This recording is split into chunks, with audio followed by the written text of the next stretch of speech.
सलाम सुन मुझे सिंध के सलाम सलाम सुन। अस्सलाम वालेकुम व्यूअर्स, सलाम सिंध में अवां खे आसिफ सियाल जे तरफ़ खां बेहद भली कार ऐं मूंसां गॾु आहिनि।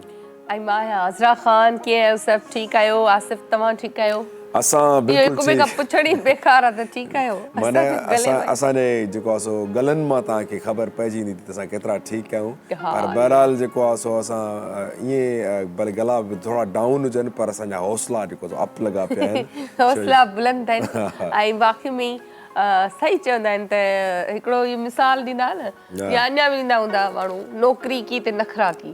त ज़ाहिरी ॻाल्हि आहे तबियत सही हुजे या न हुजे त जॉब आहे त अचिणो थो पए, या वरी तव्हां सां जेको हिकिड़ो कनेक्शन हिकिड़ो असांजो जुड़िजी वियो आहे, असांजो तालुक़ु जुड़िजी वियो आहे त उनखे बि बरक़रार रखण जे लाइ असांखे अचिणो पवंदो आहे। ऐं हीअ वीक त असांजो स्पेशल वीक आहे ऐं हिनखे कीअं था मिस करे सघूं असां। मां चाहे मां हुजां या आसिफ हुजे, असां पंहिंजा मतिलबु ज़रूरी कम छॾे बि असां कोशिशि कयूं था त असां रेगुलर रहूं, छुटी न कयूं। छो जो ही कल्चर जो ज़ाहिर ॻाल्हि हिकिड़े साल में हिकु दफ़ो ई असांखे मौक़ो मिलंदो आहे पंहिंजो कल्चर प्रमोट करण जो, पंहिंजो कल्चर मल्हाइण जो।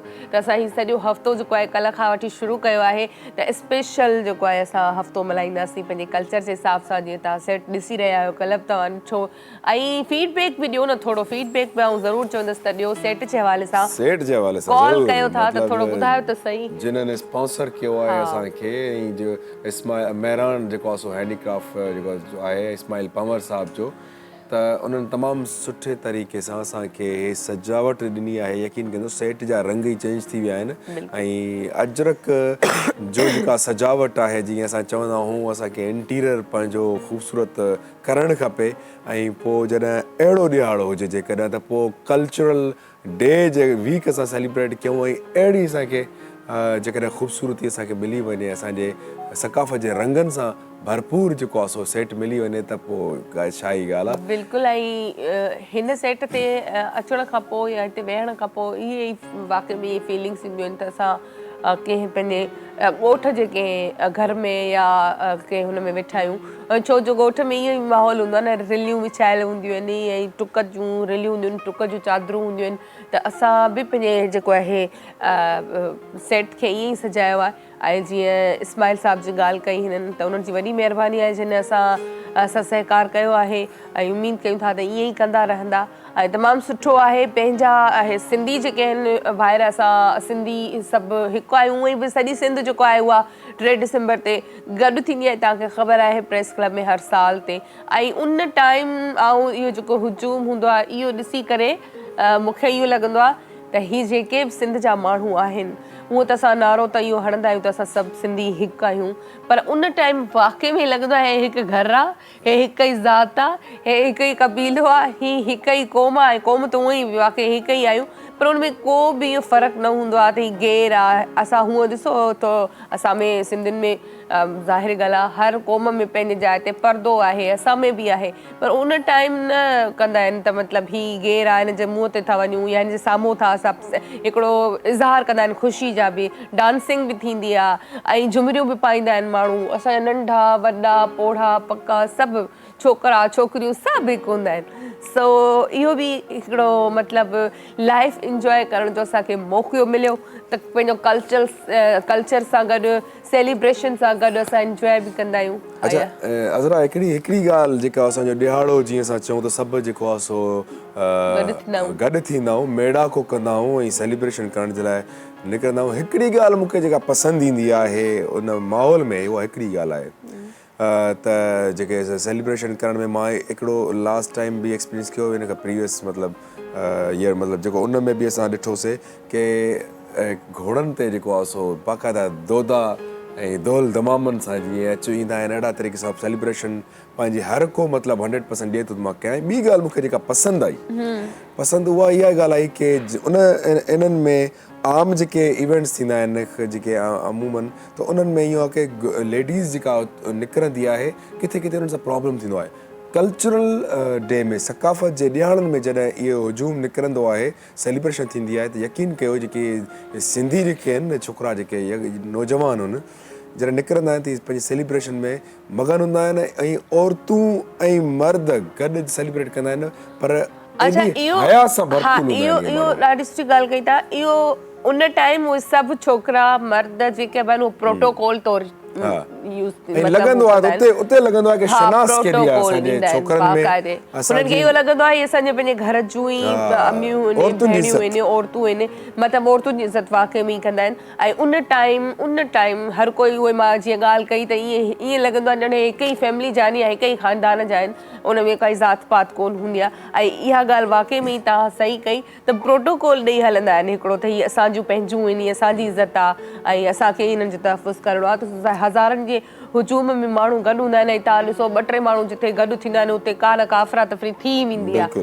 पर कल्चर डे उहो ॾींहुं आहे जिते सभु असां गॾिबा आहियूं ऐं अहिड़ो का बि अॼु ताईं अहिड़ी का बि शइ नज़र न आहे आई ऐं अलाह कंदो आहे अॻियां बि नज़र न ईंदी ऐं कल्चर जो त हर कंहिंखे इंतज़ारु हूंदो न ईद वांगुरु त कल्चर डे ईंदो ऐं असां सभु मल्हाईंदासीं असां चैनल्स वारा जेके आहियूं या असांजा जेके बि उर्दू या सिंधी चैनल आहिनि मतिलबु स्पेशली सिंधी चैनल असां पंहिंजी सकाफ़त जूं तयारियूं जीअं कंदा आहियूं ईअं असांजा आम सिंधी जेके असांजे चैनल्स सां या टीवी सां वास्तो नथा रखनि आम जेके असांजा ॾिसंदड़ आहिनि व्यूवर्स आहिनि उन्हनि खे वधीक मुंहिंजे ख़्याल में इंतज़ारु हूंदो आहे बिल्कुलु आम माण्हू जेको आहे सो पंहिंजे ज़ाहिरी ॻाल्हि आहे जज़्बात जो इज़हार करण जो उन्हनि खे मौक़ो थो मिले हमेशह त असां जज़्बाती त पंहिंजी सकाफ़त जे हवाले सां पंहिंजी ॿोली जे हवाले सां पंहिंजी रवायतुनि जे हवाले सां त असां जज़्बात रखंदा आहियूं पर उन्हनि जज़्बातनि खे इज़हार करण जे लाइ जेकॾहिं इहो ॾिहाड़ो ईंदो आहे त पोइ वाक़ई में हर बच्चो ॿार पोढ़ो ऐं औरतूं जेके बि आहिनि उहे निकिरी ईंदियूं आहिनि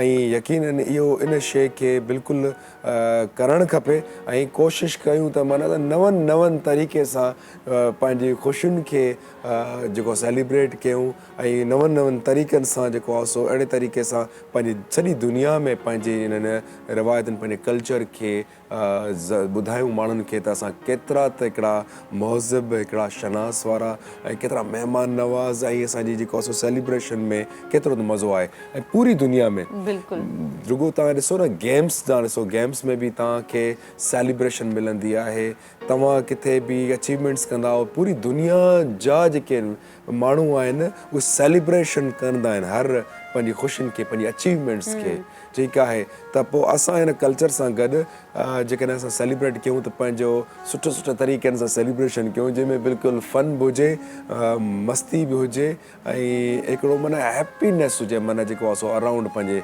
ऐं ॿी ॻाल्हि के सेलिब्रेशन करण खे ईअं कयूं त असां कुझु कयूं जीअं अॼु मिसाली कल्चरल जीअं वीक असां सेलिब्रेट पिया कयूं हे हफ़्ते जी मिसाली ॻाल्हि साल आहे त हिन डे खे तव्हां सेलिब्रेट भले कयो पर कमिंग जेको ईयर अचे थो कमिंग ईयर जेको अचे थो उन में हिकिड़ो सेलिब्रेशन करे छॾे माण्हू त यार मां जेकॾहिं इहो अॻिलो साल जेकॾहिं पंहिंजो सकाफ़ती ॾियारो मल्हाईंदुमि अजरक टोपी पाईंदुमि उन सां हिकिड़ो गॾु मक़सदु हूंदो इहो मक़सदु इहो न हूंदो की मां सिंधी आहियां तॾहिं थो मल्हायां पर मुंहिंजी काई न काई कुझु न कुझु हिन धरती जे लाइ धरती जे माण्हुनि जे लाइ कुझु न कुझु कंट्रीब्यूशन हूंदो ऐं उन सेलिब्रेशन उहा इन जे करे कंदो की मां कुझु न कुझु गिविंग कई आहे ॾिनो आहे कुझु डिलीवर कयो आहे बिल्कुलु ऐं मां इहो बि चवणु ज़रूरु चाहींदसि त जेके असांजा कल्चर जे हिसाब सां जेके शयूं ठाहींदा आहिनि आर्ट सां जेके माण्हू तालुक़ु रखनि था हीउ हिकिड़ो आर्ट ई आहे जिन ही मंच सजायो आहे त जीअं असां वटि गिलास आहिनि कल्ह मां ज़िक्र कयो ई छॿी आहे या खोड़ सारियूं शयूं हूंदियूं आहिनि जेके मुख़्तलिफ़ तरीक़नि सां सजायल हूंदियूं आहिनि त इहो बि ज़रूरु चवंदासीं त अञा बि कुझु नयूं जेके वैराइटियूं आहिनि उहे बि खणी अचो त असां ॾिसण लाइ मतिलबु ॾिसो न हिकिड़ो ॾिसण सां काफ़ी शयूं हूंदियूं आहिनि खाइण सां ॾाढो माना मज़ो ईंदो आहे इंसान जो मूड जेको आहे उहो हिकिड़ो फ्रेश थी वेंदो आहे पर काफ़ी शयूं वरी तव्हांजो ॾिसण सां बि मूड फ्रेश थी वेंदो आहे हिकिड़ी ख़ुशी महसूसु थींदी आहे त जॾहिं असां पंहिंजे कल्चर जूं शयूं ॾिसंदासीं त वधि खां वधि प्रमोट थियनि थियूं या वधि खां वधि उन्हनि खे नए तरीक़े सां सिंगारे पेश कयो वञे थो त अञा बि वधीक मतिलबु ख़ुशी थींदी ऐं हे जेको ॾियारो आहे सिर्फ़ु ज़रूरी न आहे की इन ई ॾियारे ते असां जेको आहे सो रिलियूं बि ॾेखारियूं, अजरक बि ॾेखारियूं, टोपियूं बि ॾेखारियूं, पर हिकिड़ी ॻाल्हि आहे जेकी घर घर में जेको आहे न तव्हांखे पंहिंजी इन्हनि शयुनि खे जेकर चाहियो था त इहे हमेशह ज़िंदा रहनि, हमेशह सॼी दुनिया जी नज़र में रहनि, त पोइ तव्हांखे पंहिंजे घरनि में जेकॾहिं गिलास जेकॾहिं तव्हांखे इस्तेमालु करणु, क्रॉकरी यूज़ करणी आहे त उहा काशी जी कयो, ऐं हुन में जेको आहे सो प्रिंट जेको हाला जी जेका सो काशी जो कमु थियलु हूंदो आहे उनजो कयो। जेकॾहिं तव्हांखे बेडशीट सम्झो जो पार्लर वारो काशी आला सम्झो था न, काशी जो कमु जंहिंते थियलु हूंदो आहे। सो इहा बि ॾाढी सुठी शइ लॻंदी आहे जिते काशी जो कमु थियलु हूंदो आहे ऐं अट्रैक्टिव हूंदी आहे। माना ॾिसी करे उहे जीअं मां ॻाल्हि कई त हिकिड़ो ॾिसी करे अखियुनि खे बि माना काशी सुठी लॻंदी आहे। बिल्कुलु जीअं रिली आहे पंहिंजी जेको आहे तव्हां सर्दियूं अचनि जा कंफर्टर ठहंदा आहिनि। जेको तूं ट्रामो करे पियो न उहो ई वटो पियो आहे, उनखे हिननि सजायो आहे, पर ढके छॾियो अथऊं न। हा ऊंधो करे छॾियो अथऊं, पर मतिलबु इहो बि हिकिड़ो आर्ट आहे ऐं फन आहे। ऐं ॾिसो तव्हां मोती आहिनि हिननि ते मुख़्तलिफ़ क़िस्मनि जा लॻल, इहे गुल लॻल आहिनि, इहे मोती त हाणे हर कंहिंजे घर में आहिनि, पर उन्हनि खे कहिड़े तरीक़े सां यूटिलाइज़ कजे, कीअं इस्तेमालु कजे, कीअं उन्हनि मां असां डिज़ाइनूं ठाहे सघूं था, फ़ाइदो हासिलु करे सघूं था, हिननि मां ई सिखणो पवंदो असांखे। ऐं छो न हुजे, मां त इहो चवंदसि त जेतिरियूं जीअं मां चयो त अञा वधीक वैराइटीज़ आणियो, अञा वधीक जेको आहे दुनिया खे ॾेखारियो त असां सिंधी जेके आहियूं कंहिंखां घटि कोन आहियूं ऐं असां छा में छा करे सघूं था। सो बहरहाल असांजो जेके रिलियूं अथव न इहे बि कंहिंजे हरू वस जी ॻाल्हि कोन्हे, सिबणु ठाहिणु ऐं इहो बि हिकिड़ो फन आहे, आर्ट आहे। इहो हर कंहिं माण्हू जे वस में न आहे हूंदो त हिकिड़े कपिड़े खे टुकरी टुकरी जी सूरत में कटिजे, वरी उनखे जोड़िजे, वॾी महिनत जो कमु आहे। बिल्कुलु असां हिन शइ खे विटनेस कयो आहे। नंढे हूंदे जॾहिं 4-5 जेकॾहिं असांजे घर जूं ख़्वातियूं हूंदियूं ॻोठ में, उहे कहिड़े तरीक़े सां कटिंग करे कुंडूं ठाहींदियूं। पाणी घुरां थी पई, लाइव त बि नथो पीआरे छोकिरो असांजो, मां 2 दफ़ा पाणी घुरियो त बसि त बि नथो सम्झे। सो व्यूअर्स त बिल्कुलु असां रखंदो आहे वीचारो पाणी पीआरण विसरी वियो कंदासीं। सो ईंदासीं हाणे GFS वारनि ॾे, घणो टाइम थियो आहे उन्हनि ॾे न आया आहियूं। सो उन्हनि जी वॾी महिरबानी आहे हिन ख़ूबसूरत ट्रांसमिशन लाइ, असां सां सहकार कयो अथऊं ऐं जेको आहे हिकिड़ो सुनहरी मौक़ो आहे, उन मां फ़ाइदो वठो। वधीक तव्हां चओ, मुंहिंजो गलो साथ नथो ॾे। गलो साथ ॾे थो, दिमाग़ साथ ॾे थो न, खुश्क थी वियो आहे। अच्छा सही आहे। अच्छा इहो अलाए छो थो थिए, माना खुश्क गलो थी थो वञे, माना बार बार पाणी जी नीड थी थिए। बसि तव्हांखे तयारु कयूं था ऐं मां जेको आहे इहो वायरस वरी अलॻि आहे। शहज़ोर खे मां ग्रीन टी चई आहे। सो ग्रीन टी जेको आहे सो पीआरियूं था तव्हांखे, तव्हांजो गलो खुश्क जेको आहे सो मॉइस्चराइज़ कयूं था। अच्छा ठीकु आहे। मोबाइल नंबर ऐं ॿुधायां थी टोल फ्री नंबर बि तव्हांखे स्क्रीन ते नज़र अची रहियो हूंदो, ऐं जल्दी जल्दी में मोबाइल नंबर बि ॿुधायां 0301 11555760। ॿियो नंबर आहे हिननि जो 0302 825557 इहो हिननि जो मोबाइल नंबर आहे, तव्हां कॉल करे डिटेल वठी सघो था।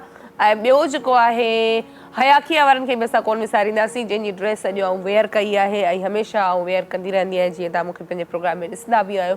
त हयाखिया वारनि जी वॾी महिरबानी जिन हिन ख़ूबसूरत ड्रेस मुंहिंजी मोकिली आहे। बिल्कुलु ॾाढी सुठी ॻाल्हि आहे की जेकॾहिं तव्हां जेके असांजा डिज़ाइनर्स आहिनि हाणे अजरक जेको आहे सो हुनखे बि मतिलबु कनि था, इलाही सुठो कमु पिया कनि। खग वधी वञे, ब्रेक वठो। सो ब्रेक ते टाइम मुझे सिंध के सलाम सलाम सिंध, मुझे सिंध के सलाम सलाम सिंध। Welcome back. हिकु दफ़ो ॿी तव्हां सभिनी खे भली कार कयो था, कॾहिं कॾहिं असां गॾिजी पवंदा आहियूं। असां मां चवंदो रोज़ गॾिजी कयूं, कॾहिं कॾहिं। सो बहरहाल जेको आहे हिन ख़ूबसूरत ट्रांसमिशन में तव्हां सभिनी खे हिकु दफ़ो ॿीहर भली कार चऊं था।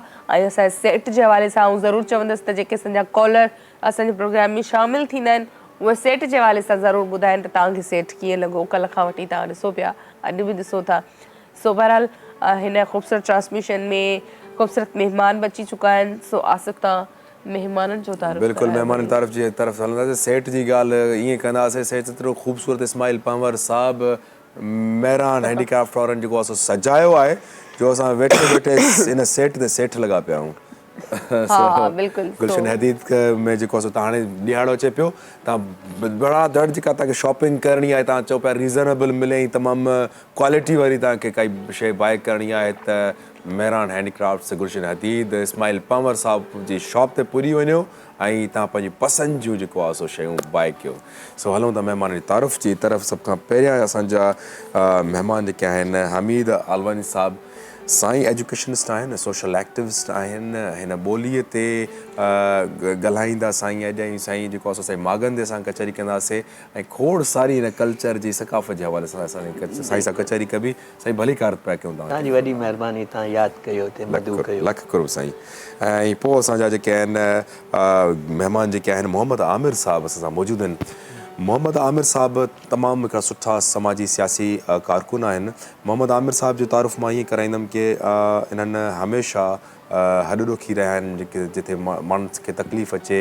प्रॉब्लम्स थियनि रिसेंटली जेको तो आरजे मॉल जेको आहे सो उन में हिकिड़ी बाहि लॻी ऐं हिकिड़ो तमामु हिकिड़ो सानियो अहिड़ो हो जेको मां सम्झां पियो की न थियणु खपे आहे उनजा कहिड़ा कारण आहे उन्हनि में हिन मोहम्मद आमिर जो साहब जो रोल अहिड़ो आहे की उन्हनि तमामु सुठे तरीक़े सां उन्हनि जीअं हीरोज़ चइबा आहिनि उन्हनि हीरो थी करे उन ते बीठा ऐं उन्हनि माण्हुनि जी मदद कई ऐं छा छा कयो उन्हनि खां वधीक छा कंदासीं असां सां गॾु हिकिड़ी जेको आहे सो न्यू जेको आहे सो ट्विंकलिंग स्टार चइजे ऐं उन्हनि नंढड़ी असांजी आर्टिस्ट आहे ऐं राइज़िंग स्टार आहे हूर फातिमा तव्हांखे बि असां वेलकम था कयूं प्रोग्राम ऐं हूर फातिमा थोरी शर्मीली आहे पर जॾहिं इन्हनि जे बारे में ॾाढी चवंदा आहियो टिकटॉक जेको आहे सो जी दुनिया में हिन टाइम उन्हनि जो क़दमु आहे ऐं कमु करे पई पुछंदासीं त टिकटॉक ते छा पियूं कनि वधीक तव्हांखे असां कचहरी कयूं पिया असां ऐं उन खां पोइ हूर फातिमा जा पप्पा बि असां सां गॾु वेठा आहिनि तनवीर अली साहब ॾाढी ख़ुशी थींदी आहे मूंखे जॾहिं फादर ऐं जेको आहे सो गॾु डॉटर खे ॾिसी करे न ऐं उन्हनि खे तव्हां हौसलो आहियो पंहिंजी नंढड़ी जो उन खां पोइ तव्हां सुठा गुलूकार बि आहियो तव्हांखे बि असां पंहिंजे प्रोग्राम में भली कार आबाद हुजो ऐं असां सां गॾु उस्ताद बादल राई साहब मौजूदु आहिनि ऐं तव्हांखे उस्ताद साहब भली कार पिया कयूं ऐं मोहम्मद अली नाले मिठो बि असां सां गॾु मौजूदु आहे सॼी टीम जी तरफ़ खां असां सभिनि जेके बि पाकिस्तान में पूरी दुनिया में असांजा सिंधी ॾिसनि पिया असांखे असां सभिनि खे जेको आहे सो सकाफ़त जे एडवांस ॾियारो असांखे मुबारक बि चऊं पिया हक़ मौजूदु बि चऊं पिया ऐं तव्हांखे खोड़ सारियूं तव्हां दुआऊं मोकिलियूं पिया बिल्कुलु ऐं तमामु सुठी ॻाल्हि कई लास्ट में तव्हां त सभिनी खे वाकई असांजे पूरी टीम या पूरे सिंध टीवी जे सथ पारां जेको कल्चर जो ई पूरो वीक जेको असां मल्हाईंदासीं इहो मुबारक हुजे ऐं सेठ जे हवाले सां जीअं मां तव्हांखे चयो त सेठ असांखे ज़रूरु ॿुधाइजो बहरहाल असांजा महिमान असां सां गॾु आहिनि त असां सां हमीद आलवानी साहब गॾु आहिनि उन्हनि खां असां शुरूआति कंदासीं असां पंहिंजे सेठ खां ई शुरूआति कंदासीं सभ खां पहिरियां त हिकु दफ़ो ॿीहर तव्हांखे भली कार चवंदासीं ऐं सॼी कचहरी स्टार्ट करण खां पहिरीं ॻाल्हि ॿोल स्टार्ट करण खां पहिरीं असां स्टार्ट हितां वठंदासीं पहिरियां त इहो ॿुधायो जीअं तव्हां चयो त कल्चर ते ॻाल्हाईंदासीं पंहिंजे मागनि ते ॻाल्हाईंदासीं पंहिंजी धरती ते ॻाल्हाईंदासीं असांजो सेट कीअं लॻो तव्हांखे इंतिहाई बहितरीनु तव्हांजो सेट ॾाढो रंग बरंगी इंतिहाई बहितरीनु आहे तंहिंमें मां ॾिसां पियो की रली बि आहे त उन में अजरक जो बि आहे ऐं तंहिंमें ॿियूं ऐं छाबड़ियूं बि रखियूं आहिनि यानी सिंध के कल्चर खे तव्हां हिकिड़ो मिनी सिंध जेको चइजे नंढिड़ो सिंध जंहिंमें हर रंग आहे ऐं असांजे ॾिसो न कल्चर बि एतिरो ई रंग बरंगी आहे एतिरो ई ख़ूबसूरत आहे एतिरो ई रिच आहे असांजो कल्चर पर छाकाणि जो जीअं तव्हां ॻाल्हि कई की मागनि पहिरीं त मां सभु सिंध वासियुनि खे पूरी दुनिया में वसंदड़ सिंध वासियुनि खे सिंध टीवी पारां असांजे पारां ॿुधड़नि खे ॾिसंदड़नि खे सामीन हाज़रीन सभिनीनि खे ऐं इहो सकाफ़त जो ॾियारो मुबारकबाद हुन ते पेश कंदुसि की हमेशह इहा ई दुआ घुराईंदुसि की हमेशह सिंध असांजी आबाद रहे वसंदी रहे शादो आबाद रहे त जीअं तव्हां ॾिसो न अगरि मागनि जी ऐं मकाननि जी ॻाल्हि कयूं त मां त ख़ाली तव्हांखे चवां थो तव्हां सिर्फ़ु कराची खां निकिरो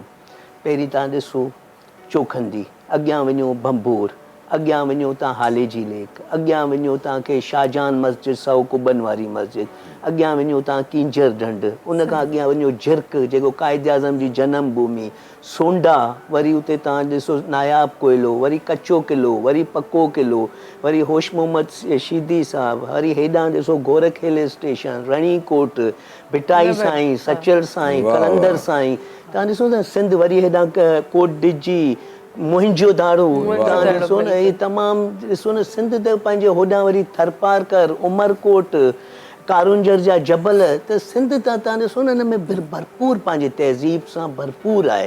ऐं सिंध एतिरो ख़ूबसूरत आहे, उनजी जेकी ट्रेडिशन, उनजी कल्चर आहे, जेकी सकाफ़त आहे, उहो एतिरी शाहूकार आहे। ऐं उन में तव्हां ॾिसंदा कि असां ॾिसूं कि इन ई तरीक़े सां तव्हां जीअं पंहिंजे सेट जी ॻाल्हि कई, त ॾिसो जीअं सिंध जेतिरी असां चऊं था सिंध जी सिविलाइज़ेशन 5000 साल पुराणी आहे, त इन ई तरीक़े सां अगरि असां सिंध खे ॾिसूं त हीउ असांजो कल्चर जो क्राफ्ट आहे, इहो एतिरो ई पुराणो आहे। ऐं उन में वरी सिंध जी धन्याणी जेकी सिंध जी औरत आहे, ॾिसो न इहा ई सिंध जी औरत जे हथ मां खाधा पचनि था, बुत थिए थी, भर्त थिए थो, रली ठहे थी, अजरक ठहे थी, ॿियूं तमामु शइ, गज जो कमु थिए थो, त सिंध नी तमामु शयुनि में वॾी शाहूकार आहे। पर किथे असांखे ज़रूरत आहे, ज़रूरत इन जी आहे कि ॾिसो दुनिया में पंहिंजा जेका हेरिटेज आहिनि, जेका माॻ आहिनि, उनखे प्रिज़र्व कयो वञे थो, उनखे संभालियो वञे थो, उनजी सार संभाल ॾिए थी।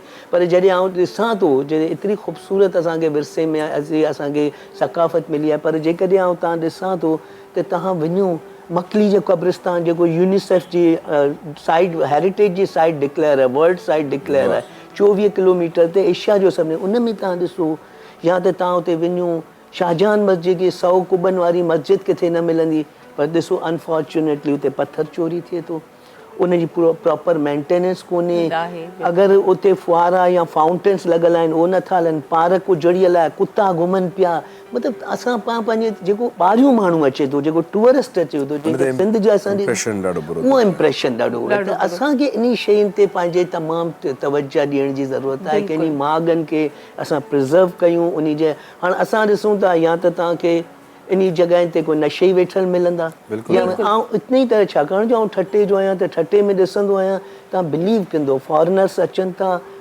ॿ टे ॾींहं वेठा उनखे प्रिज़र्व कनि या फोटोग्राफी कनि, उते वेही थीसिस लिखनि, उते वेही तमामु शयूं, पर असां उनजो भरपूर फ़ाइदो न मिलंदो, असांखे असां बसि वधि में टिकटॉक ते अनफॉर्चुनेट आहे। त साईं जेको आहे सो हिकिड़ी ॿी ॻाल्हि जेका असांखे मिलंदी आहे, ॿियो किथे बि न मिलंदी आहे, जेका ठटे जे क़ब्रिस्ताननि में जेके तव्हां ॾिठोसीं त हिकु ब्राउन कलर जो जेको स्टोन आहे, ऐं उन में जेको आहे सो त हिकिड़ा बिल्कुलु नक्शकारी ठहे थी, इन जे बारे में तव्हां छा इहो साईं इंतिहाई ॾिसो न, ठटे जो जेको 24 किलोमीटर ते मकली जो क़ब्रिस्तान आहे, इन में तव्हांखे अरगुन, तुरखान, यानी उन दौर जा तव्हांखे माई मकली जेकी इंतिहाई वॾो नालो, वरी ॼाम तमाची, त इहे तमामु क़बरूं, उन जा तमामु मुजस्मा उते तव्हांखे मिलंदा।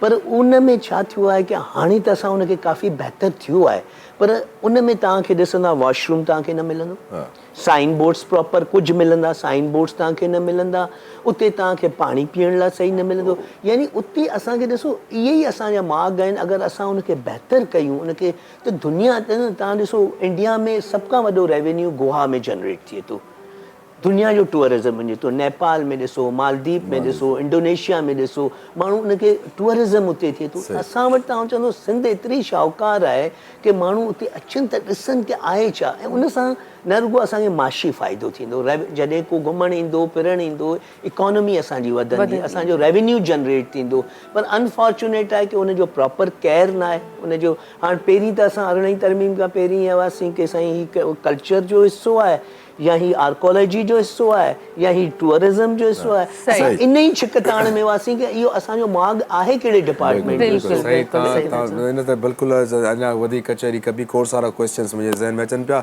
असां सां गॾु ॿिया महिमान बि आहिनि, उन तरफ़ हलूं। आमिर साहब, आप माशाल्लाह आपने जो ये रिसेंटली, सबसे पहले तो मुझे ये बताएं कि एक ये जो हमारे साथ पास जो हमारे शॉपिंग मॉल्स में या ऐसी जगहों पे हादसा जो होते हैं, मतलब हम अगर वो गवर्नमेंट्स की बात करें, वो सारे जो है जो शॉप जो कीपर्स होते हैं वहाँ पे जो मैनेजमेंट होती है वो मुसलसल अपना वो टैक्सेस पे करते हैं, सब कुछ करते हैं, लेकिन क्या मतलब वो जो स्ट्रक्चर जो बना हुआ होता है, कोई वहाँ पे इमरजेंसी गेट नहीं होता, या क्या वजूहात हैं जो आए दिन मतलब कहीं फैक्ट्री में आग लग जाती है, कहीं शॉपिंग मॉल में वो जो पब्लिक प्लेस है वहाँ पे आम इंसान जो शॉपिंग करने भी आता है किसी को भी नुकसान हो सकता है, बल्कि इसमें तो जानी माली नुकसान बहुत हुआ है। तो इस और हादसे आप की वजह जब से ये भी ऐड करें कि आप जब गए वहाँ पर तो आपको वजह क्या बताई जा रही थी? आप देखिए फ़िलहाल फर्दर तो मैं को पास जो कॉल आई बच्चे की अपने, मैं उसकी कॉल के ऊपर गया। अपने बच्चे की मतलब अब्दुल सुभान जो वहाँ पर मौजूद था, जॉब आपका? करता था। जी बेटा अच्छा, मेरा अच्छा। जॉब करता था कॉल सेंटर पे। सही सही सही। तो उसकी वजह से मैं उधर उसकी कॉल पर मैं उधर गया। जब मैं देखता हूँ डिग्रोट ब्रिज के ऊपर जाके 15 मिनट में उधर मैं पहुँचा हूँ। हार्डली सही। मेरे घर का ड्राइव इतना 25 मिनट है, पर मैं 15 मिनट में उधर पहुँच गया हूँ। तो डिग्रोट पुल पे जो देखता हूँ तो ब्लैक धुएँ उठ रहे उस बिल्डिंग से, आरजे मॉल के ऊपर से। तो मैं बहुत परेशान हुआ कि मैं अब किस तरह इस बच्चे के पास तक पहुँच पाऊँगा, ज़िंदा ये मिले मेरे को या वैसा मिले। पर मेरी कोशिश ये थी कि मैं इंशाल्लाह अल्लाह के हुक्म से मैं बहुत कोशिश करूँगा अपनी जितनी हो सकेगी। वहाँ गया, वहाँ जाके मैंने 15 किया। 15 ने कहा कि हमें कॉल मौसूल हो चुकी है, 50 से ज़ायद कॉल मौसूल हो चुकी हैं और रेस्क्यू टीमों को हमने रवाना कर चुके हैं, वो हार्डली पहुँच जाएंगे। तो मैंने फिर दूसरी कॉल किसी को मुनासिब नहीं समझी करना। रेस्क्यू टीम मेरे को एक दिखी जो जिसमें 4 लोग मुश्तमिल थे कि, और उन्होंने मेरे साथ हेल्प करी कि उन्होंने कहा कि आप क्या सजेस्ट करते हैं, क्या करा जाए। अभी पीछे वाले गेट पे तो आ गए, जहाँ से ऑफिस का है वहाँ से तो हम होकर आ गए, अब फ्रंट से क्या आप सजेस्ट करते हैं। मैंने कहा देखें मेरे को पहले बच्चे से बात करने थे। मैंने जब बच्चे से बात करी अब्दुल सुभान से, वो कहता है मेरे पास कोई हार्डली 30 मिनट या 20 मिनट है हम लोग के पास। हमारे रूम में जो लोग हैं 25-26, उनमें से 2 लोग बेहोश हो चुके हैं और मेरी भी कंडीशन ऐसी है कि मैं भी गिर रहा हूँ बार बार, बस और कोई कंडीशन नहीं है। 20 मिनट में मुश्किल से हम सर्वाइव कर पाए। फिर मेरे समझ में जो आई, फिर मैंने कहा बेटा परेशान ना हो, मैं नीचे खड़ा हूँ, मेरे को लोकेशन गाइड करो कि किधर हो। उन्होंने कहा हम फ्रंट वाली लिफ्ट की तरफ भागे थे, पर वो लिफ्ट ऑपरेट नहीं हुई, खुली नहीं। और दूसरी बात है कि हम उसके बराबर वाले रूम में ही हैं, फ्रंट शीशे वाली जहाँ पर आपको लिफ्ट दिख रही है। तो मेरे को वो बेहतर लगा। फिर मैंने कहा फिक्र नहीं करो, मैं अभी बस 15-20 मिनट में इन होऊंगा इंशाल्लाह अंदर। तो मैंने रेस्क्यू टीम से कहा कि मुझे थोड़ा हेल्प करो, मेरी बात हुई है बच्चे से, बच्चा इस साइड पर है, आप कहीं भी अभी उधर मूव ना हो, टाइम वेस्ट ना करें, आप फ़ौरन सीढ़ी लगाएं और इसको ग्लास तोड़ें। सभी और उसी रूम में थे? जी उसी रूम में थे अच्छा। तकरीबन। सही, ठीक है। तो जिस तरह मेरे को लगा, मैंने उनसे कहा पेडिस्टल, उनके पास सीढ़ी जो थी वो इतनी थी कि वो 4 फ्लोर पे जाती, 4 फ्लोर पे जाती तब जाती जब वो कहीं और जीने से लगती, यानी कि पेडिस्टल फैन से लगती तो वो तीसरे जीने पे गई सीढ़ी, क्योंकि पेडिस्टल फैन ऊंचा था एक, और जो रोड था वो ग्राउंड फ्लोर भी काउंट हो रहा था, उसमें फर्स्ट फ्लोर भी काउंट हो रहा था। सही। और उसके अलावा फिर आप बेसमेंट भी काउंट करें तो उस हिसाब से तो वो तो हमारे को सीढ़ी बहुत छोटी पड़ती। तो पेडिस्टल ब्रिज के लगाने से मेरे को ये हो गया मैं तीसरे फ्लोर तक पहुंच गया इजीली। अच्छा। वहाँ पे गिलास तोड़ा हैमर से। मेरे साथ एक रेस्क्यू टीम का लड़का भी था सलीम, उसने भी गिलास तोड़ा, मेरे साथ मिलकर हेल्प करी। दूसरी सीढ़ी हैंग करके सामने लिफ्ट पे हैंग करी कि कहा कि लिफ्ट मुझे अब खोलनी नहीं आती है। मैंने कहा वो मेरे को आती है, मैं इसका मेरे टेक्निकल डिपार्टमेंट से मेरा ताल्लुक है, मैं इसको खोल सकता हूँ इजीली 1 मिनट में। अच्छा। मैं जैसे सीढ़ी लगाई है और मैंने 1 मिनट में उसको लिफ्ट को ओपन कर लिया। ओपन करता हूँ तो सामने देखता हूँ ग्रिल है। अब ग्रिल को कट करना, उसके लिए मेरे पास इतना टाइम चाहिए कि उसको कट करने के लिए चीज़ें भी दरकार हो, बिल्कुल। फिर उसके हिसाब से उनको मैंने कहा आपके पास कटर मौजूद है? उसने कहा सलीम ने बिल्कुल मौजूद है। मैंने कहा लेकर आओ फटाफट। वो जब वो लेकर आया, जब तक मैंने 2 हैमर उसके ऊपर उस लिफ्ट वाली जगह पे खड़े होके उसके ऊपर मारे, जाली तोड़ी है, या हाथ पे चोटें लगी, जाली को मैंने फोल्ड किया है ताकि मेरा कटर इन हो जाए अंदर सही ताले तक। वहाँ कटर इन हुआ है तो मैंने वो ताले दोनों ब्रेक करे, काटे, फेंके, गेट को धक्का दिया। अलमारी थी पीछे, दोनों ने मिलकर रेस्क्यू वाले और मैंने उस अलमारी को पीछे धक्का देके फिर आगे फ्लोर में गए। तीसरे फ्लोर पे पहुंच गया। तीसरे पहुंचे तो आगे एक और ग्रिल लगी थी जिसके अंदर 2 ताले और थे, उसको भी इसी तरह मैंने कट किया और फिर मैं बिल्कुल क्लियर एरिया पे आ गया। जब थर्ड पे पहुंचता हूँ तो 2 जीने दिखते हैं मेरे को। 2 जीने ऐसे थे कि मेरे को बच्चे ने जो गाइड किया था, मैं लेफ़्ट साइड पर हूँ तो मेरे को जीने 2 दिखे थे। फिर मैंने लेफ़्ट वाला जो जीना था उसको मैंने चूज़ किया और उसी का जो शीट लगी हुई थी उसको मैंने डैमेज किया हैमर से। डैमेज करने के बाद जैसे ही उसको नीचे गिराया तो इतनी तेज़ आग का भभका है कि बस कोई खड़ा नहीं हो सकता, जैसे कोई तंदूर है। तो ब्लैक ही ब्लैक था। मैं पीछे हट गया, उसको रेस्क्यू टीम वाला वो भी पीछे हट गया सलीम। फिर हम दोनों ने हिम्मत करी थोड़ी सी तो अंदर गए 2 मिनट की दूरी पे, मुश्किल से 1 मिनट दूरी के ऊपर हम जा नहीं पा रहे थे। फिर वापस आए, हमने थोड़ा ऑक्सीजन लिया। फिर हमने कहा करें क्या। हमने फिर हमारे सोच में जो आया, मैंने हैमर हाथ में था मैंने शीटों पे मारना शुरू कर दिया, शीटें गिरानी शुरू कर दी। उधर से 2-3 शीटें गिराई। फिर मैं बाहर दोबारा आया ऑक्सीजन लेने, क्योंकि कुछ नहीं नज़र आ रहा था सही। जब तक सलीम ने कहा कि मैं मास्क मंगवाता हूँ, ऑक्सीजन मास्क। मैंने कहा ठीक है जल्दी से मंगवाओ मास्क। उसने मास्क मंगवाया तो पता चला कि वो डोर जो मेन डोर जो था मॉल वाला, वहाँ पर आग नहीं थी पर वो खोल नहीं रहा था कोई भी। उसके ऑनर फ़ोन अटेंड नहीं कर रहे थे और सिक्योरिटी गार्ड इंचार्ज उधर बाहर खड़ा था। वो कह रहा था मेरे पास चाबी नहीं है इसकी, मेरे पास नहीं होती है मॉल की, क्योंकि 5 फ्लोर पे ये मुश्तमिल था। 3 फ्लोर इसके थे मॉल के, 2 फ्लोर जो पैक किए हुए थे वो थे ऑफिसेस जो रात में चलते थे, नाइट में।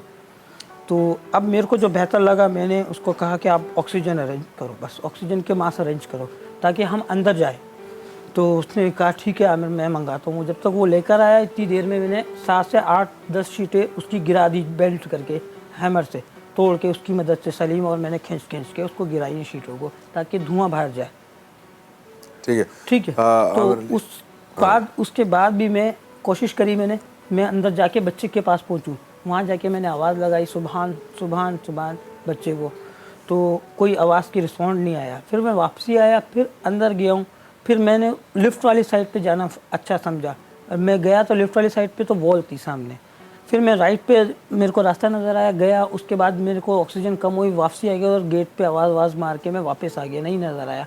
फिर मैंने सलीम को कहा हिम्मत करते हैं दोबारा एक बार और, क्योंकि मेरा बच्चा मैं जाऊंगा, तुम जाओ ना जाओ। फिर अंदर चले गया। ठीक है। सलीम ने फिर मेरे कंधे पे हाथ रखा, रेस्क्यू वाले ने, उसने भी मास्क लगाया क्योंकि 2 ही मास्क थे। रेस्क्यू वाले ने मना कर दिया तो दूसरा मैं अंदर नहीं जाऊँगा, ऑक्सीजन नहीं है। सही। तो उसने मेरे कंधे पे हाथ रखा, मेरे हाथ में लाइट थी, उसके हाथ में मैंने हैमर दिया, मैंने ये पकड़ो कहीं तोड़ने की ज़रूरत पड़ेगी। अब हम जैसे गए तो फिर मैंने लेफ़्ट साइड पकड़ी, क्योंकि मैं राइट साइड पे मैं होके आ चुका था। लेफ़्ट साइड पकड़ने के बाद जैसे ही मैं 4 कदम आगे गया हूँ, ग्लास का डोर आया, उसके बाद एक और डोर आया तो जिसमें से मेरे को लाइटें दिखी मोबाइल की, बच्चों की। तो फिर मैंने कहा रुक जाओ, उसने हथौड़ा मारा, मैंने नहीं डैमेज नहीं करो, ये लॉक हुआ हुआ, इन्होंने वो लगाया हुआ कपड़ा, बच्चे हैं, रुक जाओ, खामोश रहो। आमिर भाई यहीं से हम कंटिन्यू करेंगे। व्यूअर्स ॿुधो पिया त मतिलबु ठीकु आहे, पीउ जी कहानी आहे ऐं जेको आहे सो अहिड़ा काफ़ी जेके एक्सपायर थी विया, जेके शहीद थी विया इन हादसे में, जो ज़िम्मेदार केरु ऐं अहिड़े कहिड़ा रीज़न्स हुया जंहिंजे करे, कहिड़ी मतिलबु लापरवाहियूं हुयूं मैनेजमेंट जे हिसाब सां, या जेके इहे बिल्डिंग्स ठाहिनि था, या का हथरादू आहे शइ, मतिलबु इन्हनि शयुनि ते सही तरीक़े सां इन्वेस्टिगेशन थियणु खपे ताकी ॿियूं जानूं महफ़ूज़ थी सघनि। अहिड़ा पीउ, इन्हनि जो छा त सीने में तकलीफ़ हूंदी त मतिलबु हिननि त पंहिंजे पुट खे रेस्क्यू करे छॾियो, पर जेके जिन जूं ज़िंदगियूं हली वियूं उन्हनि जो छा, उन्हनि जी फैमिली जो छा थियो। सो असां अफ़सोस ई करे सघूं था। ऐं बहरहाल साईं तनवीर साहब, तव्हां सां कचहरी कंदे नंढड़ी जेको आहे सो तव्हांजी जेको आहे सो उहा बि आर्टिस्ट आहे न, नंढड़ी जे बारे में तव्हां ॿुधायो, पोइ इन्हनि जे बारे में ॾिसूं था। ही माशाल्लाह पढ़ाई में तो सुठा नंबर खणंदी पियूं। वाह वाह। ऐं टिकटॉक हिकिड़ो जेको हले पियो अॼुकल्ह, उनमें थोरो इनजो आहे क्रेज़, त चाहींदी आहे मां ठाहींदी रहां। सही। पर पढ़ाई में बहितर आहे तमामु घणी। माशाल्लाह माशाल्लाह। अलाह सां वॾी हिदायत ॾियनि। बिल्कुलु। अॼु जीअं सिंध टीवी जो प्लेटफॉर्म ते मौक़ो मिलियो पाण खे, तव्हांजी कॉल आई आहे, सॾु थियो।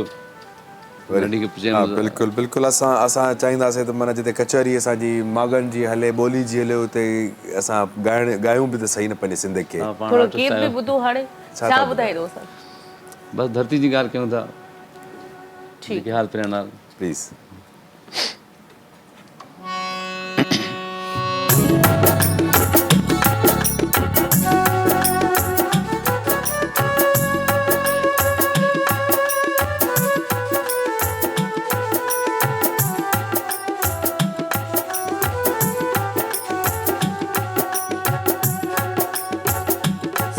सिंध ये आ जग में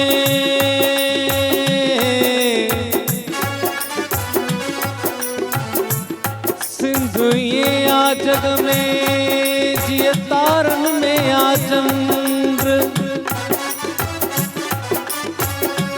मिसरी तोड़े खंड मिसरी तोड़े खंड तब मट न इन ये जे मिट्टी जो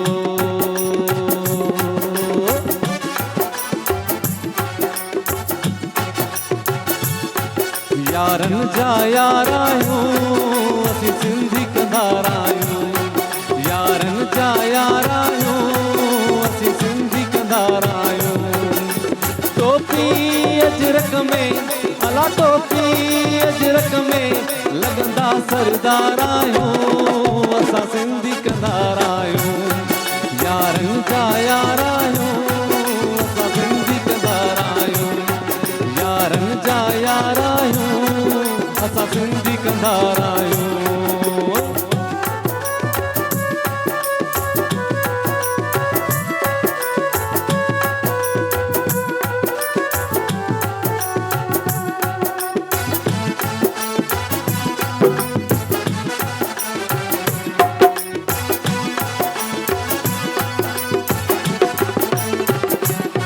ओ ताकू मच कचहरियूं सुफियाणो पंहिंजो राग आहे सिंध में पंहिंजो भाग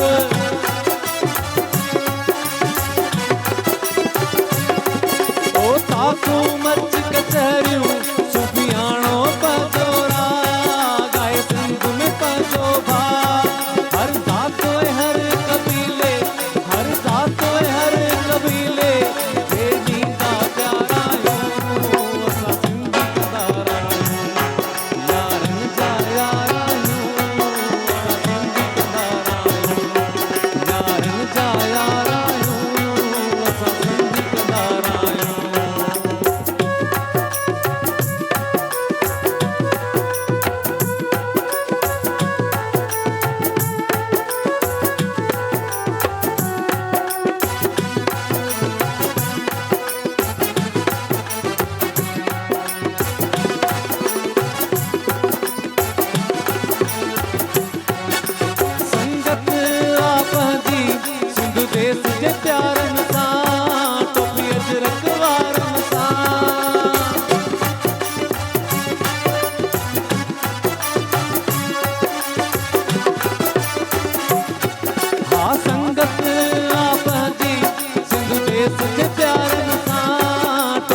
अर्ज मोहम्मद चाचड़ जी जान पिया कुर्बान ये सिंध मुझी जान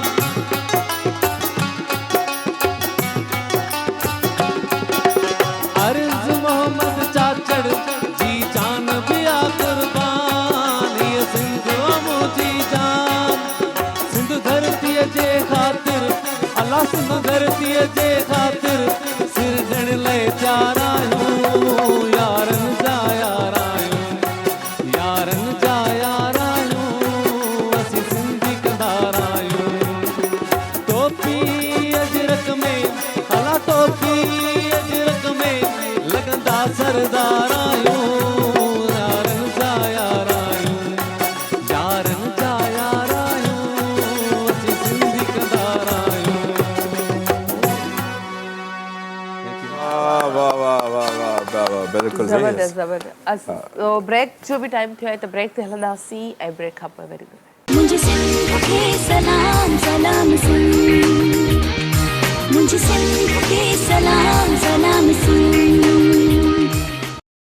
भलीकार व्यूअर्स, भलीकार पिया कयूं अवां खे। ऐं असां जीअं त अॼु डिफरेंट टॉपिक्स आहिनि जिन ते ॻाल्हायूं पिया। साईं हमीद अलवाणी साहिबु असांजे मागनि ते, असांजे भाॻनि ते, असांजी ॿोली ते, असांजी कचहरी सकाफ़त जी जेका थिए पई उन ते असां कचहरी कयूं पिया।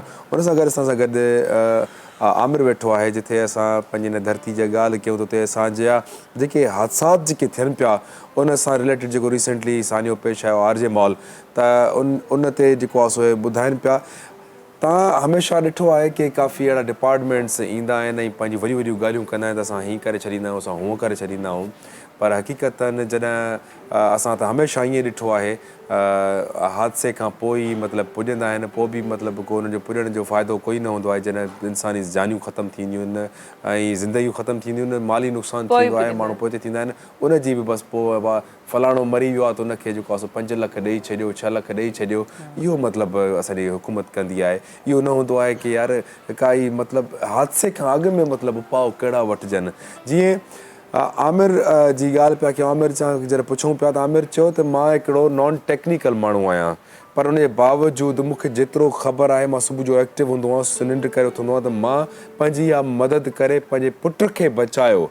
जेकॾहिं आमिर न हुजे हा, हिन जो मक़सदु हिन जो पुटु बि न हुजे हा अॼु न, त मतिलबु रियासत जीअं चवंदो असांजी माउ वांगुरु हूंदी आहे, जेका असांखे असांजी माउ वांगुरु सलूक कंदी आहे। माउ त पंहिंजे बचे सां प्यारु कंदी आहे न। ही कहिड़े क़िस्म जी माउ आहे जेको मतिलबु जानियूं हलियूं वञनि, माल जो नुक़सानु थी वञे, मतिलबु उन्हनि खे काई परवाह ई न आहे। आमिर आप इस बात को कंटिन्यू करें, आपके किस तरह से आपने अपने बच्चे को रेस्क्यू किया और ये टीमें क्या कर रही थी ये गवर्नमेंट की? मेरे को टीमों की फिक्र नहीं थी। मेरे को जो रेस्क्यू मेरे साथ हेल्प कर रहा था, उसने कितने थे आपके साथ? मेरे साथ 4 लोग रेस्क्यू वाले थे। पर मेरे साथ जो ऊपर आया था वो एक ही था, सलीम नाम का। एक ही था आपके साथ? वो एक ही बंदा था, सलीम नाम का। और उसने मेरे साथ जो हेल्प करी कि मेरे बच्चों को फटाफट, जो बच्चा मेरे बच्चे के खातिर, जो या मेरे कहने के खातिर, उसने जो मैं कहता गया उसने उसको बेहतर समझा। उसने कहा आप गाइड्स कर रहे हो तो वो बेहतर है। तो मैं उसी हवाले से बच्चों को उसी बेस पे बच्चों को निकाल पाया। सब 26 लोग बच्चे थे वो, उसमें से 25वां बच्चा मेरा था, जिस सब में कम उम्र था, 22 साल की, 21 साल। और जैसे वो आया उसके पास शूज़ भी नहीं थे उसके, मैंने ऐसे ही अपने हाथ से उठा के नीचे तक फ्लोर लेकर गया हूँ। क्या कैफियत थी? मतलब बस मेरा बच्चा खुद मेरे को दिखा, मेरा दिल खुश हुआ।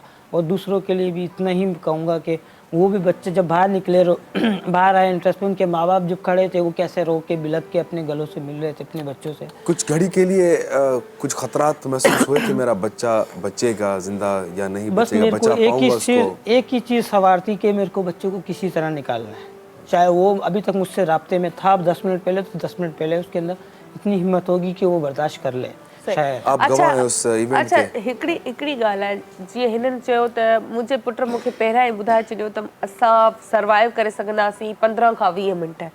त ज़ाहिर ॻाल्हि आहे, जॾहिं 15 खां 20 मिंट चए थो त उन कंडीशन में जॾहिं पीउ हिकिड़े खे ख़बर पए त मुंहिंजो पुटु चए थो त मां 15 खां 20 या 25 मिंट अगरि न कढियो त एसी ताईं ज़िंदा रही सघूं था, वधीक न।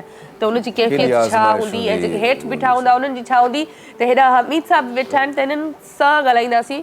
सर, असां वटि जेके ई वॾा वॾा इदारा आहिनि, भई रेस्क्यू आहे, इन खां अलावा मुख़्तलिफ़ एम्बुलेंसिस आहिनि, ऐं जेके चवंदा आहिनि त भई असां त 5 खां 10, 15, 20 मिंटनि में भला केतिरी बि कराची में रश हुजे, ट्रैफिक आहे, उन जे बावजूदि बि असांजूं गाॾियूं पहुची वेंदियूं आहिनि अगरि कोई अहिड़ो हादसो पेश अचे थो। हिते हेॾो वॾो हादसो पेश आयो ऐं अखियुनि ॾिठो शायदि बसि असां गॾु वेठो आहे, जंहिं पंहिंजी मदद पाण तहत कयो। हिननि जे चवण जे मुताबिक़ रेस्क्यू टीम मां बि हिकिड़ो माण्हू गॾिजी वियो मथे हिननि सां, पोइ जेको ही पंहिंजी मदद पाण तहत कमु करे चुका। ज़ाहिर ॻाल्हि आहे, हिननि जो त पुटु हो, हिननि खे त वञिणो ई वञिणो हुयो। असांजूं इहे टीमूं इहे छा थियूं कनि, इहे इदारा छा था कनि, तव्हां हिन ते छा ॻाल्हाईंदो? ॾिसो, सभ खां पहिरीं त आउं चवंदुसि की जेका 11 उन में माण्हू शहीद थी विया, अलाह ताला उनखे पंहिंजे जन्नत फिरदौस में जॻह ॾे, उन मग़फ़रत करे। उन जे पोइरनि सां पाण हिन सिंध टीवी जे चैनल जे तवसुल सां उन सां ताज़ियत कयूं था, उन ॾुख में बराबरि शरीक आहियूं। जीअं हिन वॾी हिमत कई हिकिड़े वालिद हुअण जे नाते। ऐं ॾिसो, हिकिड़ो त असां जेके बि हिते कंस्ट्रक्शन थिए पई, त तो उहो कंस्ट्रक्शन एज़ पर जेको प्लान हुजे थो सिंध बिल्डिंग कंट्रोल अथॉरिटी जो उनखे फॉलोअप नथो कयो वञे। इन में इलाही वॾी मैसिव करप्शन हुजे थी। तव्हां अहिड़ी बिल्डिंगूं ॾिठियूं हूंदियूं जेकी 2-3 माड़ खां पोइ अक्सर किरी पवनि थियूं। अहिड़ी जॻहियूं आहिनि जिते आख़िर हिन हेॾड़ी गिटियुनि में गैस जी लाइनूं कीअं थियूं पइजनि, हेॾड़ी गिटियुनि में तव्हां ट्रांसफार्मर्स कीअं था लॻनि। मतिलबु इहो तमामु शयूं ॾिसो। इन में असांखे ड्रेनेज लाइन्स जो केतिरो प्रॉब्लम आहे। केतिरी जॻहियुनि ते वॾा प्लाज़ा ठाहिनि था, पोइ चवंदा साईं मीटर अञा पास न थियो आहे, गैस जा मीटर पास न थिया आहे, प्रोसेस में आहे, उनजे एडिशनल पैसा ॾियो ऐं तमामु चीज़ूं। इन में बि इहो ई वाक़ियो थियो कि RJ मॉल में बेसिकली इवैक्यूएशन प्लान हो ई न कि माण्हू ॿाहिरि कीअं निकिरनि। हाणे जीअं हिन जी ॻाल्हियुनि खे मां गौर सां ॿुधो पिए, सामीन बि ॿुधंदा हूंदा कि जीअं ॿुधाए पियो कि पंहिंजी ॻाल्हियुनि खे मेन दरवाज़ा जो बंदि था, जो वो चौकीदार खोल नहीं रहा था। जेकॾहिं एट अ टाइम वो दरवाज़ो खुले हा उस प्लाजा का, शॉपिंग मॉल का, जब पुलिस आई है तो उस तो माण्हू रेस्क्यू थी पिया सघिया। इसको तोड़ दो मॉल के दरवाजे को, तो उसने कहा मेरे पास चाबी है, फिर खोला क्यों? ॾिसो न इहा ॻाल्हि, पोइ चए थो चाबी आहे। हाणे अगरि जेकॾहिं उनखे प्रॉपर, हाणे उनखे कंहिं झलियो हूंदो जेको मैनेजमेंट कमेटी या मॉल जो जेको ऑनर्स हूंदा, उन्ही चवंदो कि साईं मां मॉल्स जा टाइमिंग आहे सुबुह मां 10 या 11 खां पोइ तोखे खोलणो आहे, राति जो 11-12 में, इन विच में कुझु बि न थिए। हाणे जेकॾहिं उनखे इहे वेल ट्रेन कयो वञे हा, ॾिसो न असांजा माण्हू वेल ट्रेन न आहिनि, वेल इक्विप्ड न आहिनि, उनजी कैपेसिटी बिल्डिंग नथी थिए, उनखे डिज़ास्टर मैनेजमेंट खे कीअं फेस कयो आहे उहो शयूं न आहिनि, उहो इक्विपमेंट न आहिनि, उनजी असांखे उहो ट्रेनिंग्स न आहिनि। हाणे जीअं ॿुधायो न कि हिकु सिविल माण्हू थी न एतिरी हिमत कई ऐं अकेलो मथे वियो, ऐं इन सां गॾु हिकिड़ो ॿियो रेस्क्यू जो माण्हू आहे, ॿिया रिमेनिंग माण्हू जेका बक़ाया माण्हू उहा हेठि हुआ। हाणे तव्हां ॾिसो न इन मां तव्हां ॾिसो था, तव्हां अंदाज़ो कयो कि असांजो रेस्क्यू चयो 1122 1122 चए थी कि साईं हम 10 मिंटनि में या 12 मिंटनि में पहुचूं था, क्लेम कनि था। ट्रैफिक हुजे त मैक्सिमम 15 मिंट क्लीन था कनि, उन जो जेको SOPs आहे उहो चए थी, पर उन जे बावजूदि उन जी इल परफॉर्मेंस आहे न, उन जी इल परफॉर्मेंस जे करे 11 जानियूं वयूं आहिनि। इहो मामूली वाक़ियो न आहे। तव्हां यकीन करियो दुनिया में थिए तो वॾो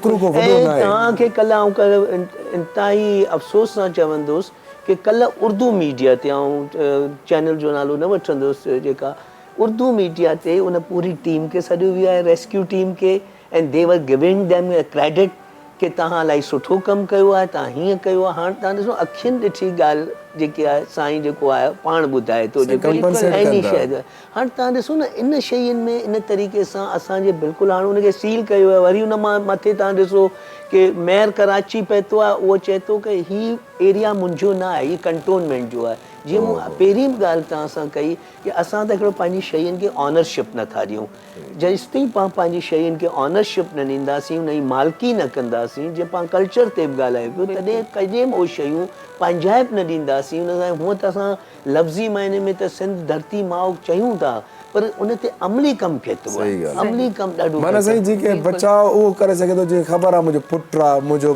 फैमिली मेंबर आहे, उहो मतिलबु हिननि जी मतिलबु ज़िमेदारी काई नथी बीहे कि तव्हां जेको आहे सो अपॉइंटेड थी इहा ॻाल्हि कई आहे सिर्फ़ त जॾहिं हुननि जो पुलिस आई ऐं हुननि जो दरवाज़ो टोड़ियो, पोइ हू जेको आहे चाबी पहिरीं तेसिताईं न पियो खोले, ऐं हिन ही जेको ॿुधाए पियो जेको सामीन ही हुनखे मालिक खे फ़ोनियूं कंदो रहियो, जंहिंजो उहो अटेंड न कंदो रहियो। हाणे जॾहिं उहो अटेंड करे हुनखे परमिशन ॾे, हम लोगों ने ऑनर को फोन करा जो रेंट लेने आता है, तो उसने फोन अटेंड नहीं करा, काट के बंद करके रख दिया। अच्छा, बंद कर दिया मोबाइल, कोई मैनेजमेंट भी कोई उसका फोन अटेंड नहीं कर रहे थे। तो वो चौकीदार नहीं खोला उसने। अब वो चौकीदार अगर वेल ट्रेंड होता, उनको पहले से ट्रेनिंग्स दी जाती कि इस किस्म की अगर इमरजेंसी डिजास्टर होता है तो आपने ये करना है, उनकी ट्रेनिंग्स होती, कैपेसिटी बिल्डिंग होती कि आपने ये करना है, तो वो तो है नहीं।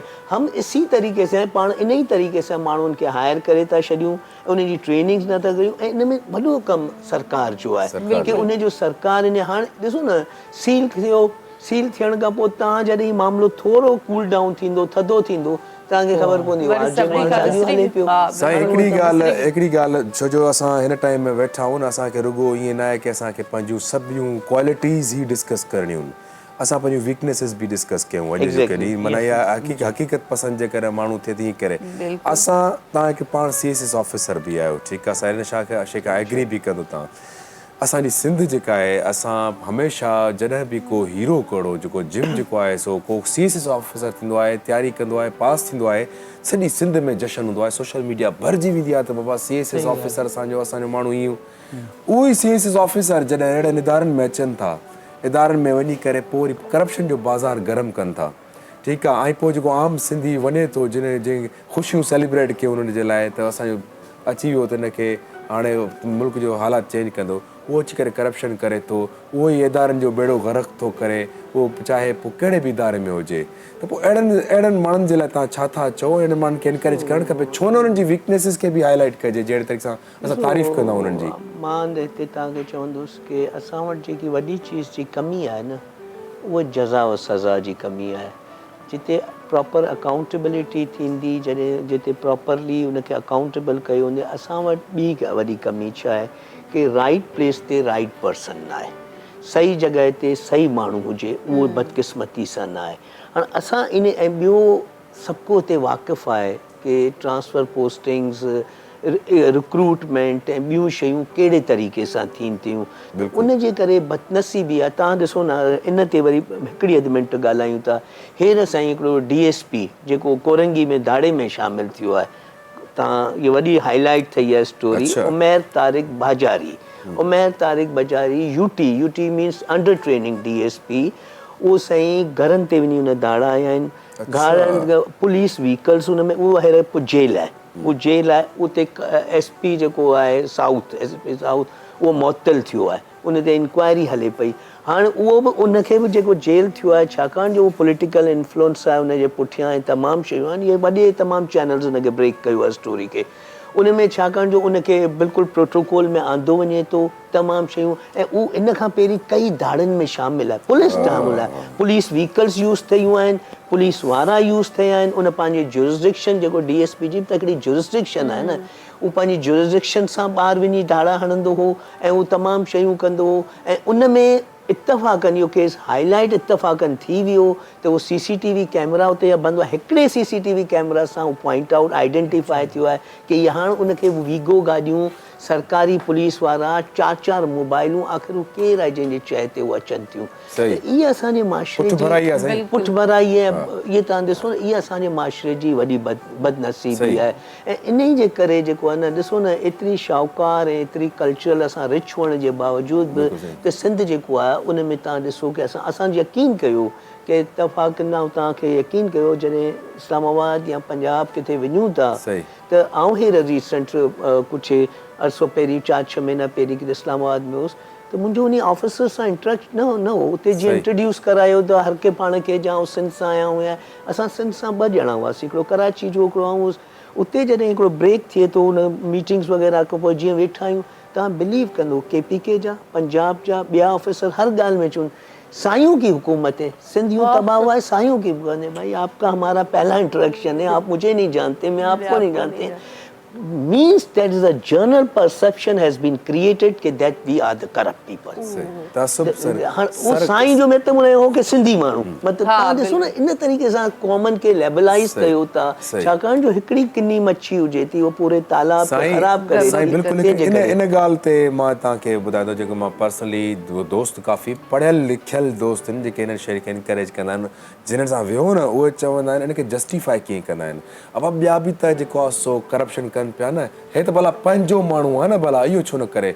अड़े मुंहिंजो पंहिंजो जेकर माण्हू हूंदो चोर न हूंदो, मुंहिंजो पंहिंजो माण्हू धाड़ेल न हुजे। मतिलबु तव्हां इनखे अहिड़े तरीक़े सां पंहिंजे माण्हू खे डिस्करेज कयो, हुनखे बिल्कुलु कर्स कयो हुन माण्हू खे जेकॾहिं उहो करप्शन करे पियो, छो जो उहो मुंहिंजे रिवायत खे ख़राबु थो करे, मुंहिंजे कल्चर जो उहो उनजे लाइ उन ते दाग़ आहे उहो माण्हू। सो असां जेकॾहिं जंहिं ॾींहुं माना पंहिंजी अकाउंटेबिलिटी पंहिंजे माण्हुनि जी पाण करणु शुरू कईसीं, जेकॾहिं तव्हां हुनखे सक्सेस में हुनखे मथे चाढ़ियो था, त जॾहिं हुनजो वीक पॉइंट आहे जेको करप्शन आहे, उन में हुनखे जेको आहे सो एक्सपोज़ था कयो, त मां सम्झां पियो कि वाक़ई पोइ असां सम्झंदासीं कि असां पंहिंजे धरती जो फर्ज़ पूरो था कयूं। बिल्कुलु सुठी ॻाल्हि कई, ॾाढी आसिफ़ तव्हां ऐं वाक़ई ईअं हुजणु खपे। सो बहरहाल सॉन्ग जो बि टाइम थियो आहे त कचहरी सां गॾु सॉन्ग बि ॿुधंदासीं। तनवीर छा पिया ॿुधायो? वहीद अली खान साहब जो ॻायल गीत आहे, महफ़िल में ॻाईंदा रहंदा आहिनि, जी लतीफ़। जी हा, बिल्कुलु। जेके हाल पेश में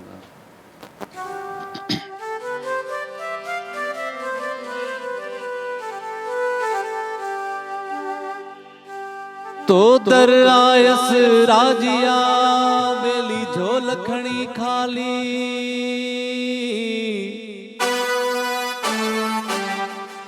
ही आली मवाली बेली परता तोखे भिट धणी अज तुझे दर के स्वाली आया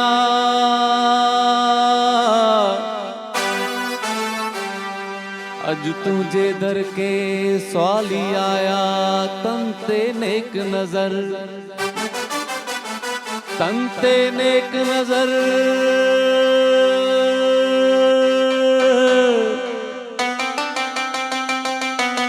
तंते नेक नजर बेली कर का भरारा भिट धणी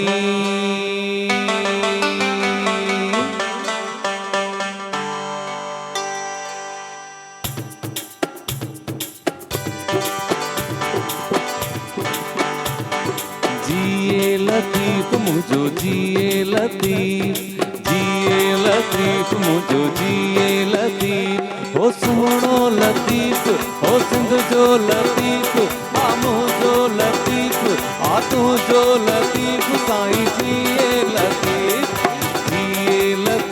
मुझो जिए लतीफ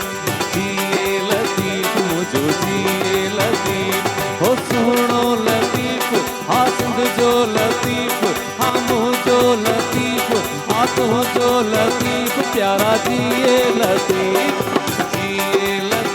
मुझो जिए लतीफ मुझो जिए लतीफ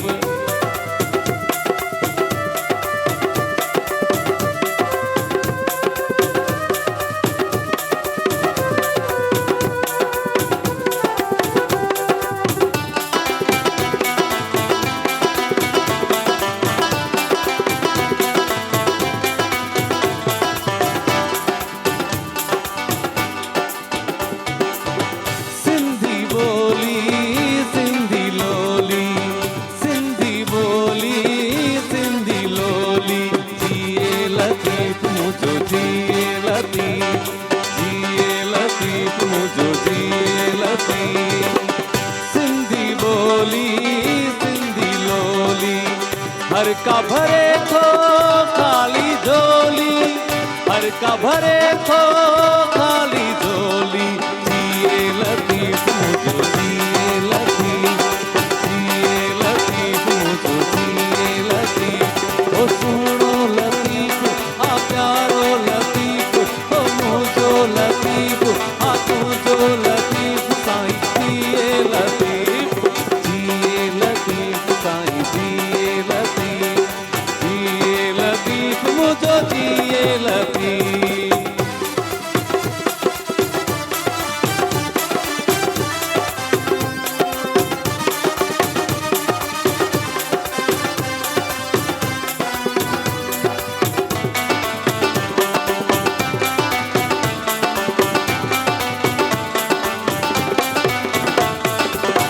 हर के दर्द जो दिल बरदारूं हर के दर्द जो दिल बरदारूं जिए लतीफ मुझो जिए लतीफ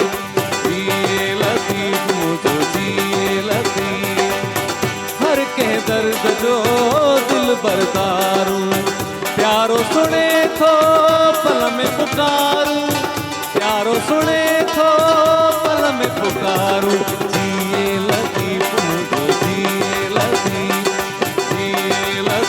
मुझो जिए लतीफ हो सुनो लतीफ हो सिंध जो लतीफ हो मुझो लतीफ हो तू जो लतीफ साईं जिए लतीफ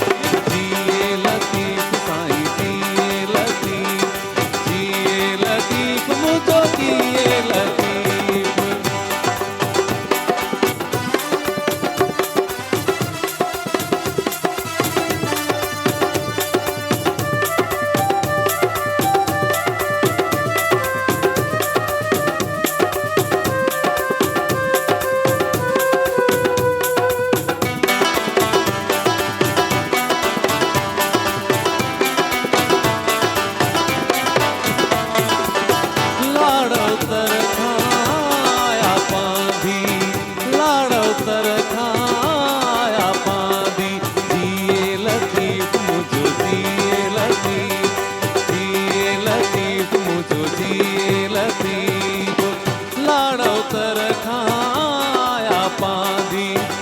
खुश थी हर का दिलड़ी मादी, खुश थी हर का दिलड़ी मादी।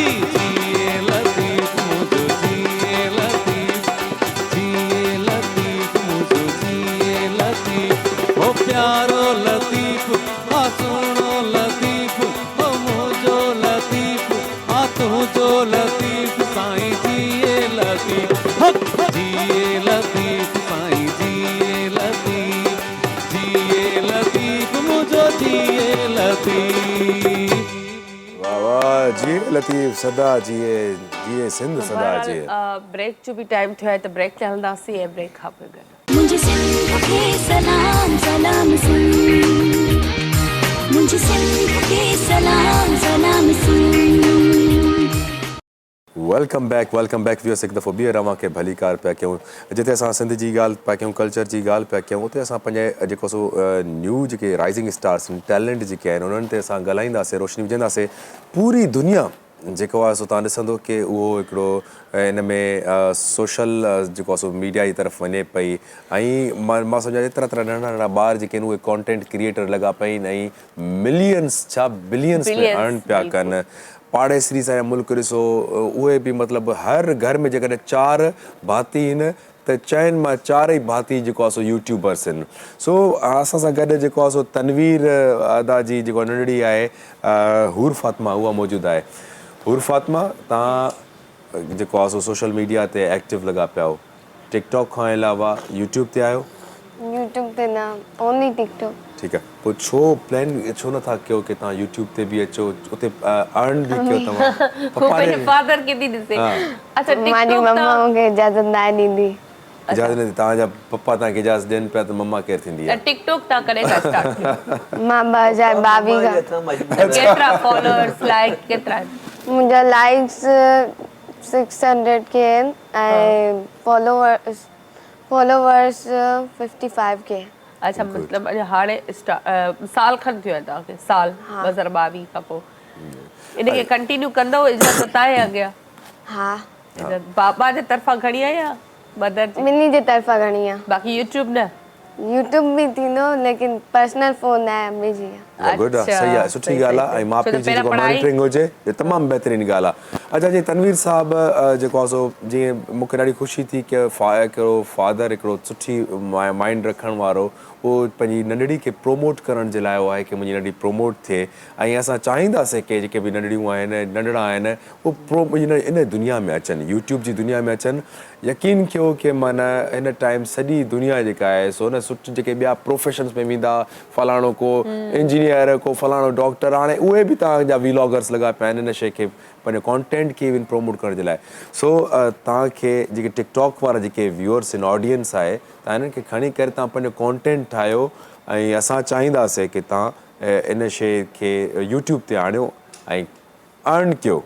बिल्कुलु ठीकु आहे न हूर फातिमा? सो जॾहिं अम्मी हाणे इजाज़ कान थी ॾिए न, अचींदा न पैसा जॾहिं, त पोइ अम्मी चवंदी बाबा 2-3 चैनल ॿिया बि खोले छॾ। ठीकु आहे न? सो बहरहाल असांजी बेस्ट विशिस तव्हां सां गॾु आहिनि। हेॾा हमीद साहब बि वेठो आहे। अच्छा हमीद साहब, इतां ई इन ॻाल्हि खे थोरो कंटिन्यू कंदासीं त जेके न्यू असांजी जनरेशन आहे या न्यू कमर्स चई छॾजनि, जिन ॿारनि खे इअं टिकटॉक जो शौक़ु आहे या यूट्यूब जो बि आहे, ऐं काफ़ी ॿार तव्हां अहिड़ा ॾिठा हूंदा जेके बिल्कुलु नंढड़ी एज में अर्न कनि पिया बाक़ाइदा। हिकिड़ी वीडियो अगरि हली वई, वायरल थी वई, त पोइ अॻे माण्हू खे बि जेको आहे शौक़ु पैदा थींदो आहे त अञा मूंखे, त इनखे तव्हां कीअं था ॾिसो? छा इहो असां पंहिंजे ॿारनि खे जीअं हिननि जी मदर आहे, किथे इजाज़त ॾिए थी, किथे नथी ॾिए, त करणु खपे या कंहिं हद ताईं न करणु खपे? तव्हां छा चवंदो? ॾिसो, हिन में सभ खां पहिरीं त ॿुधायां तव्हांखे, फ़ोन जेका असांजो आहे न, उनजा 2 अहम मक़सद 2 आहिनि। हिकिड़ो आहे इंफॉर्मेशन ऐं ॿियो आहे कम्युनिकेशन, जंहिंजे लाइ पर असां वटि बदकिस्मती सां हिन जो किथे किथे मिसयूज़ बि थिए पियो। हाणे जीअं तव्हां हिन जी नंढड़ी जी ॻाल्हि कई या टिकटॉकर्स जी ॻाल्हि कई, छाकाणि जो दुनिया पूरी चेंज आहे। असां खां वधीक तव्हां ॾिसो इंडिया में IT में इंतिहाई वॾो कमाए थो, हुनजो वॾो रेवेन्यू आहे। अमेरिका में तव्हां ॾिसंदो त सभ खां वधीक इमिग्रेशन जेकी थिए थी उहो इंडियंस जी इन जे करे थिए थी कि उहो IT एक्सपर्ट्स आहिनि, सॉफ्टवेयर इंजीनियर्स आहिनि, ॿी टेक्नोलॉजीज़ में उहे असांखां इलाही अॻिते अॻियां, आहिनि बिल्कुलु। जेको असां वटि हुजणु घुरिजे पर बदकिस्मती सां उहे शयूं असांखे अवेयरनेस न आहे। ॿी अञा ताईं असां वटि हिकिड़ी वॾी कमी जेकी आहे ॿारनि में उहा आहे कैरियर गाइडेंस जी। कैरियर गाइडेंस असांजे ॿारनि खे न आहे अञा ताईं की उन खे कंहिं सिमत ते वञिणो आहे ऐं छा करिणो आहे। बदकिस्मती सां ॾिसो अगरि जेकॾहिं मूंखे हेॾे हैदराबाद वञिणो आहे ऐं मुसलसल माइट ख़र्च बि कनि पिया, ॿार महिनत बि कनि पिया, पर मुंहिंजो हेॾा रुख जेको आहे कराची ॾांहुं मुंहिंजो मोह आहे त आउं केतिरी बि महिनत कंदुसि हेॾा हैदराबाद आहे ई न जो मूंखे मिलंदो।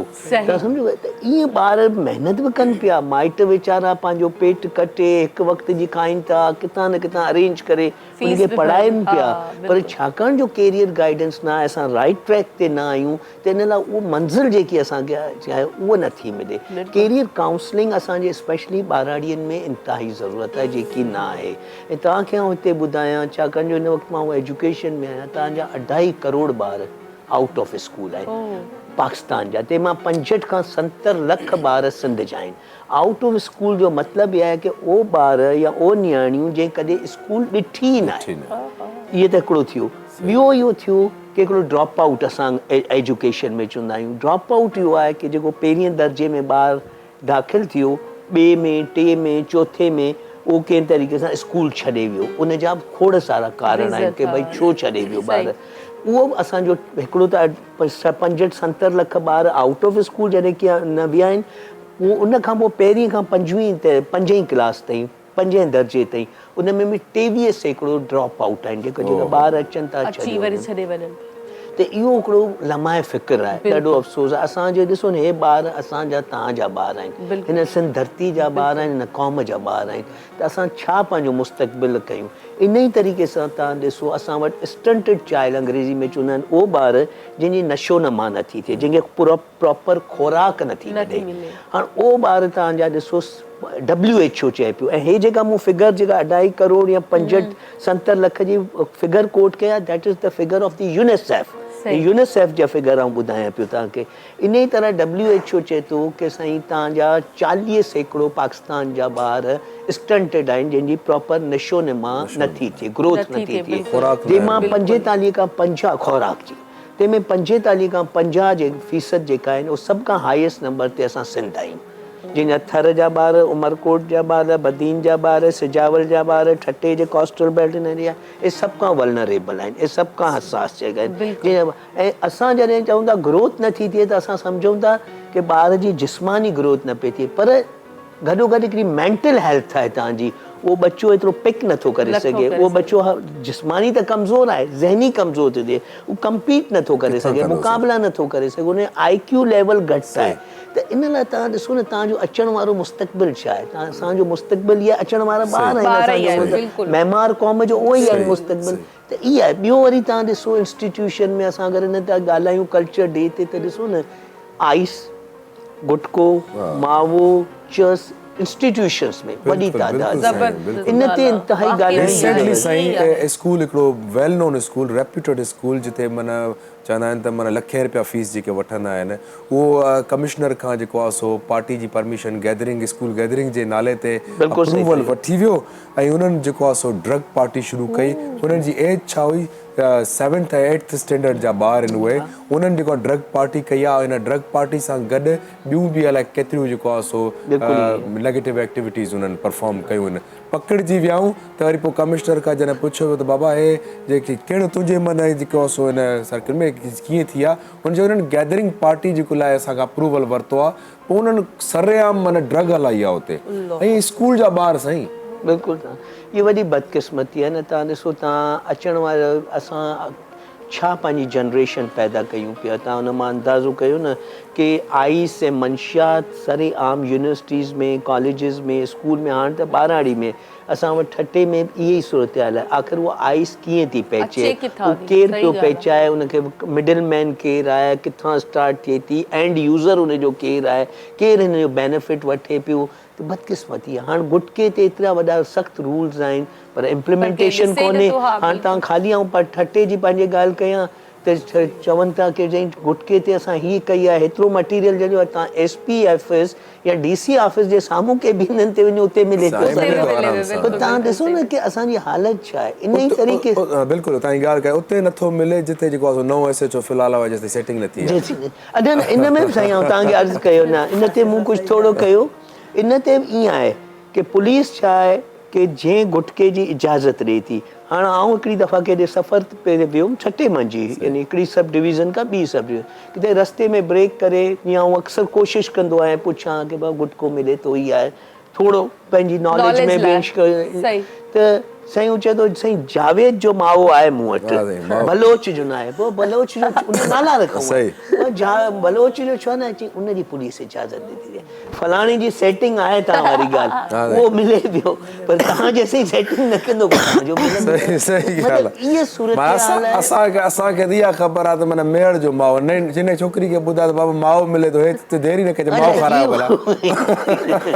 तो बहरहाल इहो जावेद भाई तव्हांजे नाले ते एॾी वॾी हले पई, असांखे ख़बर कोन हुई त एॾो माओ मशहूरु आहे तव्हांजो। त बहरहाल पंहिंजी कचहरी खे कंटिन्यू रखंदासीं ऐं स्पेशली पुलिस खे बि रिक्वेस्ट कंदासीं त बाबा माफ़ी ॾियो, असांजी न्यू जनरेशन आहे, सही वारो माओ विकिरो करायो, इहो माओ इहो न खारायो। सो बहरहाल मेड़ जो माओ खपेव त हलिया वञो मेड़। सॉन्ग ॿुधंदासीं, छा ॿुधाईंदो? हा, प्यारी भेण शबाना आलमाणी जो गीत आहे।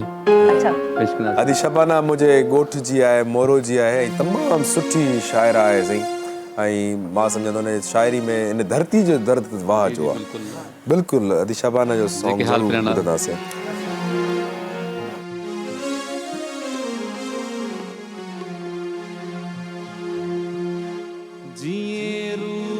मास आहे अजरक लिबास आहे,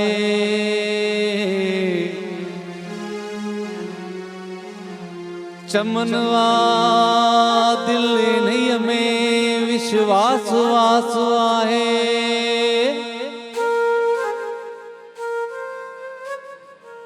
पांधी कॾहिं न थकबा ॼाणनि पिया ही चारा, मेहराण जा किनारा तहज़ीब जा सितारा।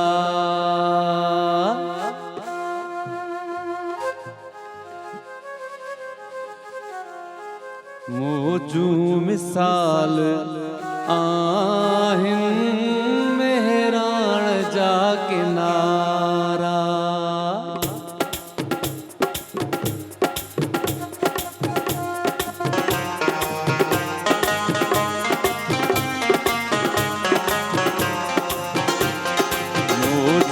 मिसाल आहिनि मेहराण जा किनारा, मौजू मिसाल आहिनि मेहराण जा किनारा। मेहराण जा किनारा, मेहराण जा किनारा, तहज़ीब जा सितारा।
वक्त साण आहे रहबर रहियो रिसालो हर वक्त साण आहे रहबर रहियो रिसालो अॻवान जे अखियुनि में ज़ाहिर रहियो जालो वायूं वफ़ा जो पे कर वायूं वफ़ा जो पे कर हिन बेत चंड तारा मौजू मिसाल आहिनि मेहरान जा किनारा मौजू मिसाल आहिनि मेहरान जा किनारा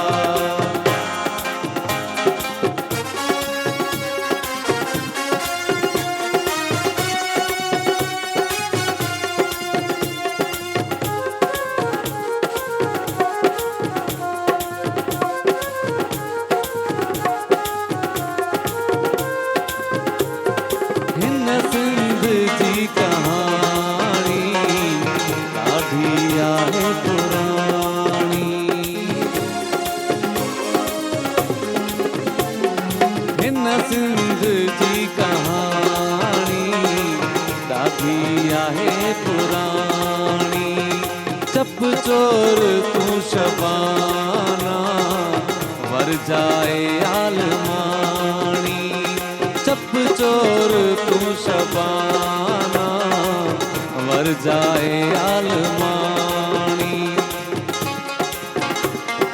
वजंदा नवा नगारा वजंदा नवा नगारा हिन साथ जो सगारा मौजू मिसाल आहिनि मेहरान जा किनारा मेहरान जा किनारा मेहरान जा किनारा तहज़ीब जा सितारा मौजू मिसाल आहिनि मेहरान जा किनारा मेहरान जा किनारा मेहरान जा किनारा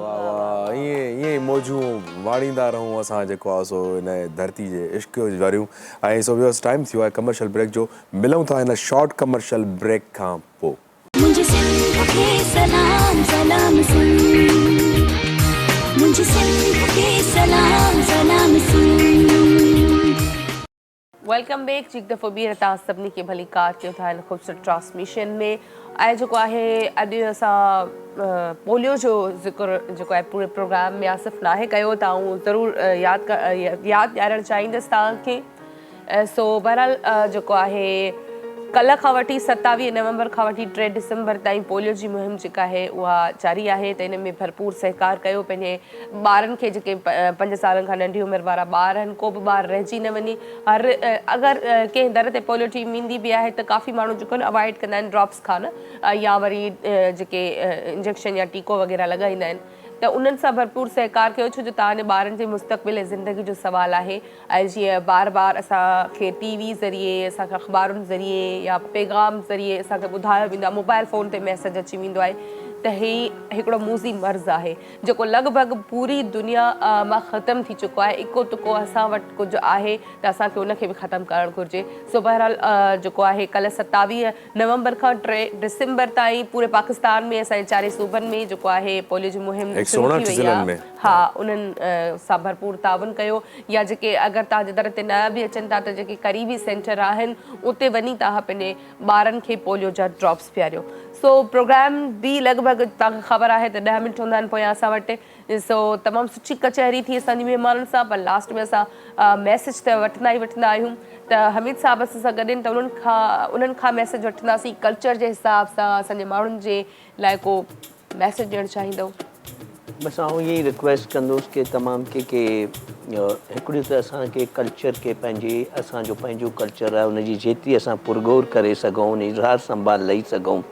वधि में वधि पाण में घरनि में हर जॻह ते सिंधी ॻाल्हायूं, छाकाणि जो ॿोलियुनि जो ख़ात्मो थी रहियो आहे। गॾोगॾु असांजी बदकिस्मती आहे की सिंधी पढ़ाइणु लिखणु लाज़मी करार आहे, पर उन ते अमल नथो थिए। तालीमी इदारनि में ॿियनि जॻह उन ते अमल थिए। असां वधि में वधि जेको आहे पंहिंजे ॿारनि खे, अचण वारी जनरेशन खे पंहिंजे माॻ मकाननि जे बारे में बतायूं, असां पंहिंजे हीरोज़ जे बारे में बतायूं कि भिटाई साईं केरु हो, होश मोहम्मद शीदी केरु हो, दुल दरिया ख़ान केरु हो। सही हीरोज़ जे बारे में ॿुधायो, असां ग़लति हीरोज़ ॿुधाया। बिल्कुलु सही, बिल्कुलु सही हीरोज़ जे बारे में ॿुधायूं। असां पंहिंजे कैरिकुलम में इलाही बहितरी आणियूं। जॾहिं असां वॾा थिया त असांखे ख़बर पए थी कि साईं असां भिटाई साईं ॾुखियो लॻे थो पढ़णु या उन जा उचार ॾुखिया लॻंदा, जेकॾहिं इहे ई शयूं असां नंढपण खां ॿ सीटूं करे उन ॿारनि खे ॾियूं त उहो ॿार उन खां वधीक फ़ाइदेमंद थींदा उनखे। ऐं इहो सिंध ॾिसो असांजी आहे, हीअ धरती असांजी आहे, हिन जा ॿार असांजा आहिनि। इन लाइ असां हिन जी हर शइ जी मालिकी कयूं त इंशा अल्लाह ताला सिंध हमेशह आबाद रहंदी ऐं मुड़कंदी रहेंदी। आमीन आमीन। आप क्या मैसेज देंगे?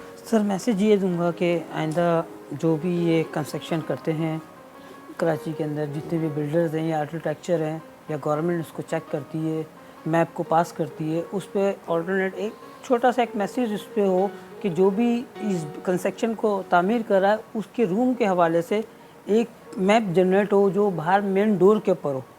उससे ये जाहिर होता है कि सामने वाले को कि कभी ऐसा कोई हादसा हो तो उसको सामने से एक मैप मिल जाता है। कोई जगह मिले ना मिले उसको मैप ज़रूर मिलेगा, उसको अंदाज़ा होगा इस रूम के अंदर ये नंबर जनरेट है, इस रूम में ये नंबर जनरेट है। और बच्चा देखकर भी ये बता सकता है कि मैं इस रूम के अंदर मौजूद हूँ और उधर से इस फ्लोर पे इस रूम में ये बच्चा मौजूद है। उसको आप दूसरी जगह से भी रेस्क्यू कर सकते हैं होल्ड करके एलडी के ज़रिए, जो 2 मिनट के अंदर होल्ड करती है। वो तो रूम तो ठीक है, मैपिंग होनी चाहिए, लेकिन ऐसा कोई सिक्योर कोई रास्ता भी मतलब दिया होता है जब यहाँ पे जब कंस्ट्रक्शन होती है। यूरोप वाली कंट्री तो नहीं, ये तो बेसिक चीज़ है, यूरोप की तो बात ही नहीं है। होना चाहिए यहाँ पे भी, मतलब कोई जिंदगी बच सके। जहाज में होता है कि भाई ये खिड़की है, इसमें यहाँ से बंदा जंप मार। मैं एक नॉर्मल इंसान इतना कुछ इतनी टाइम में 25 से 20 मिनट के अंदर कर सकता हूँ, यही टाइम दूसरे भी कर सकते हैं, क्योंकि उनके बच्चे नहीं थे, मेरा बच्चा था। रिसोर्सेज हो तो फिर मतलब ठीक है, जब कहीं जान भी चली जाए तो समझ जाता है कि कोशिश की। नोट करा कि 11 लोग उसके अंदर शहीद हुए। 11 अगर मेरे पास ऑक्सीजन होता तो मैं पूरा राउंड भी करता। बहुत बहुत शुक्रिया, बिल्कुल सही कह रहे हैं। और जो जीएफएस वारनि जे तरफ़ा आसिफ तव्हां सभिनी खे गिफ्ट्स ॾींदो ऐं तव्हां सभिनी जी वॾी महिरबानी। तव्हां आयो, नेक्स्ट टाइम वरी ज़िंदगी रही त इंशाल्लाह के ॿिए प्रोग्राम में गॾु हूंदासीं। हीअ जेके गिफ्ट्स तव्हां सां गॾु वञी रहिया आहिनि, इहे जीएफएस बिल्डर्स एंड डेवलपर्स वारनि जी तरफ़ां आहिनि। उन्हनि जी वॾी महिरबानी आहे जिन असांखे हिन प्रोग्राम जे लाइ स्पॉन्सर कयो आहे। ऐं ईअं ई हमेशह असां सां सहकार कंदा रहंदा। असां उमेद कयूं था त सर ही गिफ्ट वरी तव्हां सां वेंदो ऐं जेको आहे उन्हनि जी वॾी महिरबानी आहे। ऐं इलाही वॾो हिकिड़ी सहूलियत बि ॾिनी अथनि। तो 35 लख जो प्लॉट जेको आहे उहो 26 लखनि में ॾियनि था आसान किस्तुनि सां। सो उन मां फ़ाइदो वठो ऐं जेतिरो थी सघे। ऐं सो बहरहाल प्रोग्राम जो टाइम बि ख़तमु थी चुको आहे लॻभॻि। ऐं आख़िर में जेको आहे तव्हांखे ख़बर आहे त गीत त असां ॿुधंदासीं ऐं हयाखीअ वारनि खे मां न विसारींदसि। उन्हनि जी बि वॾी महिरबानी आहे जिन वॉर्ड्रॉप मूंखे वेयर कयो, मां उन्हनि जो वॉर्ड्रॉप वेयर कयो आहे। ऐं रोज़मर्रा जेका ड्रेस पाईंदी आहे उन्हनि जी ई हूंदी आहे। त हयाखीअ वारनि जी वॾी महिरबानी। असांजो हीउ ख़ूबसूरत सेट जीअं तव्हांखे चयो त फीडबैक ज़रूरु ॾिजो त तव्हांखे कीअं लॻी रहियो आहे। छो जो हफ़्तो पूरो असां तव्हां सां गॾु ई हूंदासीं। पूरे हफ़्ते में रोज़ असां वटि नया महिमान हूंदा, नया टॉपिक हूंदा जिन ते असां ॻाल्हाईंदासीं। फोकस असांजो पंहिंजो कल्चर हूंदो, छो जो असां कल्चर वीक मल्हाए रहिया आहियूं। त असां पंहिंजी कोशिशि कंदासीं त वधि खां वधि असां पंहिंजे कल्चर खे प्रमोट कयूं, वधि खां वधि असां पंहिंजे कल्चर जी ॻाल्हि कयूं। ऐं जीअं सर ॿुधायो त असां मतिलबु 17,000 ॿोलियूं हुयूं जिन मां 300 बचूं। हा 70,000 ॿोलियूं हुयूं जिन मां 300 बचूं ऐं ॻाल्हायूं वरी 16 वञनि थियूं। त इहो वॾो हिकिड़ो मतिलबु ॿोलियुनि जो बि फुक़दान थी वियो। सो बहरहाल माना उहा ई ॻाल्हि आहे त जेको पंहिंजी ॿोली खे विसारींदो आहे पोइ उहे जेके आहिनि पुठिते रहिजी वेंदा आहिनि। त असांखे पंहिंजी ॿोली खे, पंहिंजी ज़बान खे कॾहिं बि न विसारणु खपे। ऐं असांजे पंहिंजे सब्जेक्टनि में वधि खां वधि असांजी जेका पंहिंजी सिंधी आहे, जंहिंजी सर ॻाल्हि कई त लतीफ़ असांखे वाक़ई ॾुखियो लॻे थो। जेका न्यू जनरेशन आहे, जेके अॼुकल्ह जा ॿार आहिनि उन्हनि खे त बिल्कुलु ॻाल्हि सम्झ में नथी अचे। त अगरि 2-2 सीटूं बि असांजे सब्जेक्टनि में शामिलु हूंदियूं त उहो आसानी आहे उन्हनि जे लाइ। सो आख़िर में असां बादल भाउ खे जी हाँ ॿुधंदासीं बिल्कुल आख़िर में असां बादल भाउ खे ॿुधंदासीं तेसि ताईं मूंखे आसिफ़ खे असांजी पूरी टीम खे ॾींदो इजाज़त सुभाणे ताईं ज़िंदगी रही त वरी गॾु हूंदासीं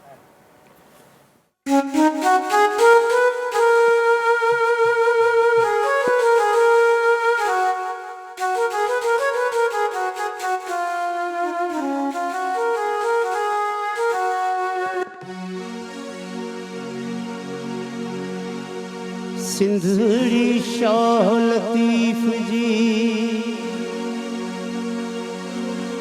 सिंधड़ी शाह लतीफ़ जी अथस लहर नकीलो डो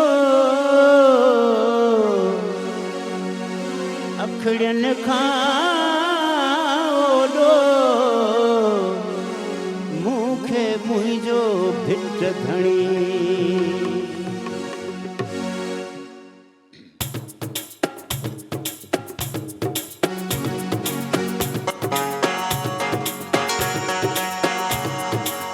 किथे बे शहर में या के बे मुल्क में अगर वो सिंधी मानू मिले तो उनके चो पक ना ही सिंध में आयो है मुझे देश जी मिट्टी जी खुशबू तो मां थी अचे तो मां पई अचे मुझे देश जी मिट्टी जी खुशबू तो मां थी अचे तो मां शायद सिंध मां आयो आहीं पग सिंध अमड़ जो जायो आहीं शायद सिंध मां आयो आहीं पग सिंध अमड़ जो जायो आहीं मुझी दिल थी चए मुझी दिल थी चए मुझे देश जी मिट्टी जी खुशबू तो मां थी अचे तो मां थी अचे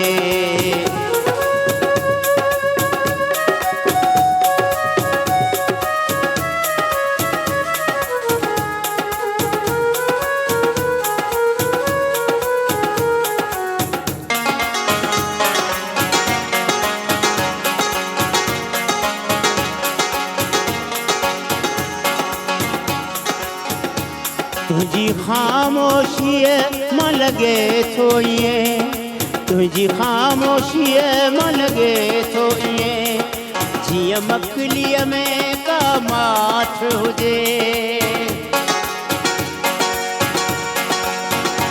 तुझी खामोशी मां लगे थो ये जिया मकलीअ में का माठ हुजे तू चपड़ा चोरी मां समझा थो ॼण कीझर में थी हीर भुले तुंहिंजो हलण ईअं महसूस थिए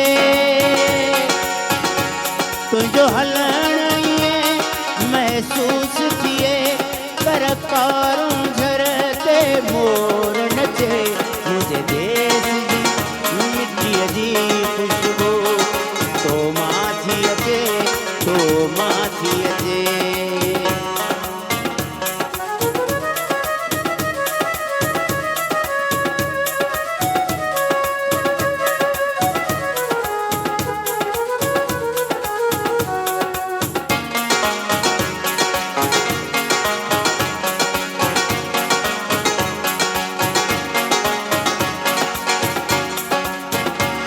तुझा लफ्ज़ इहे न प्यारा मिठा मिठो सिंधुअ जो जीअं पाणी हुजे तुझा लफ्ज़ इहे न प्यारा मिठा मिठो सिंधुअ जो जीअं पाणी हुजे तोखे ॾिसण सां मूंखे यादि ईंदी मुझे नंढपुण जी का कहानी हुजे मोहन जे दड़े जेडी तो सां मोहन जे दड़े जेडी तो सां का चाहत मुंहिंजी पुराणी हुजे मुझे देश जी मिट्टीअ जी खुशबू तो मां थी अचे तो मां थी अचे शायद सिंध पक सिंध अमड़े जो जायो आहे मुझे दिल थी चए मुझे दिल थी चए मुझे देश जी मिट्टी जी खुशबू तो माथी अचे तो माथी अचे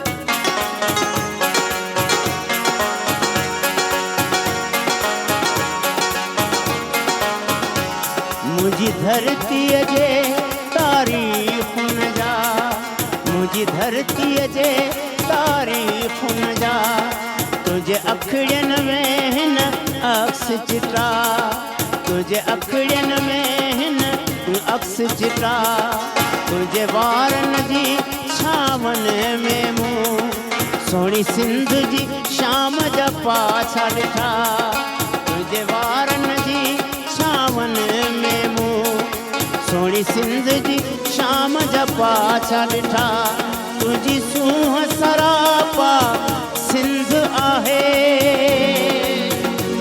तुझी सूंह सरापा सिंध आहे इदरीस वेठो जते गीत लिखे मुझे देश जी मिट्टी जी खुशबू तो मां पई अचे तो मां पई अचे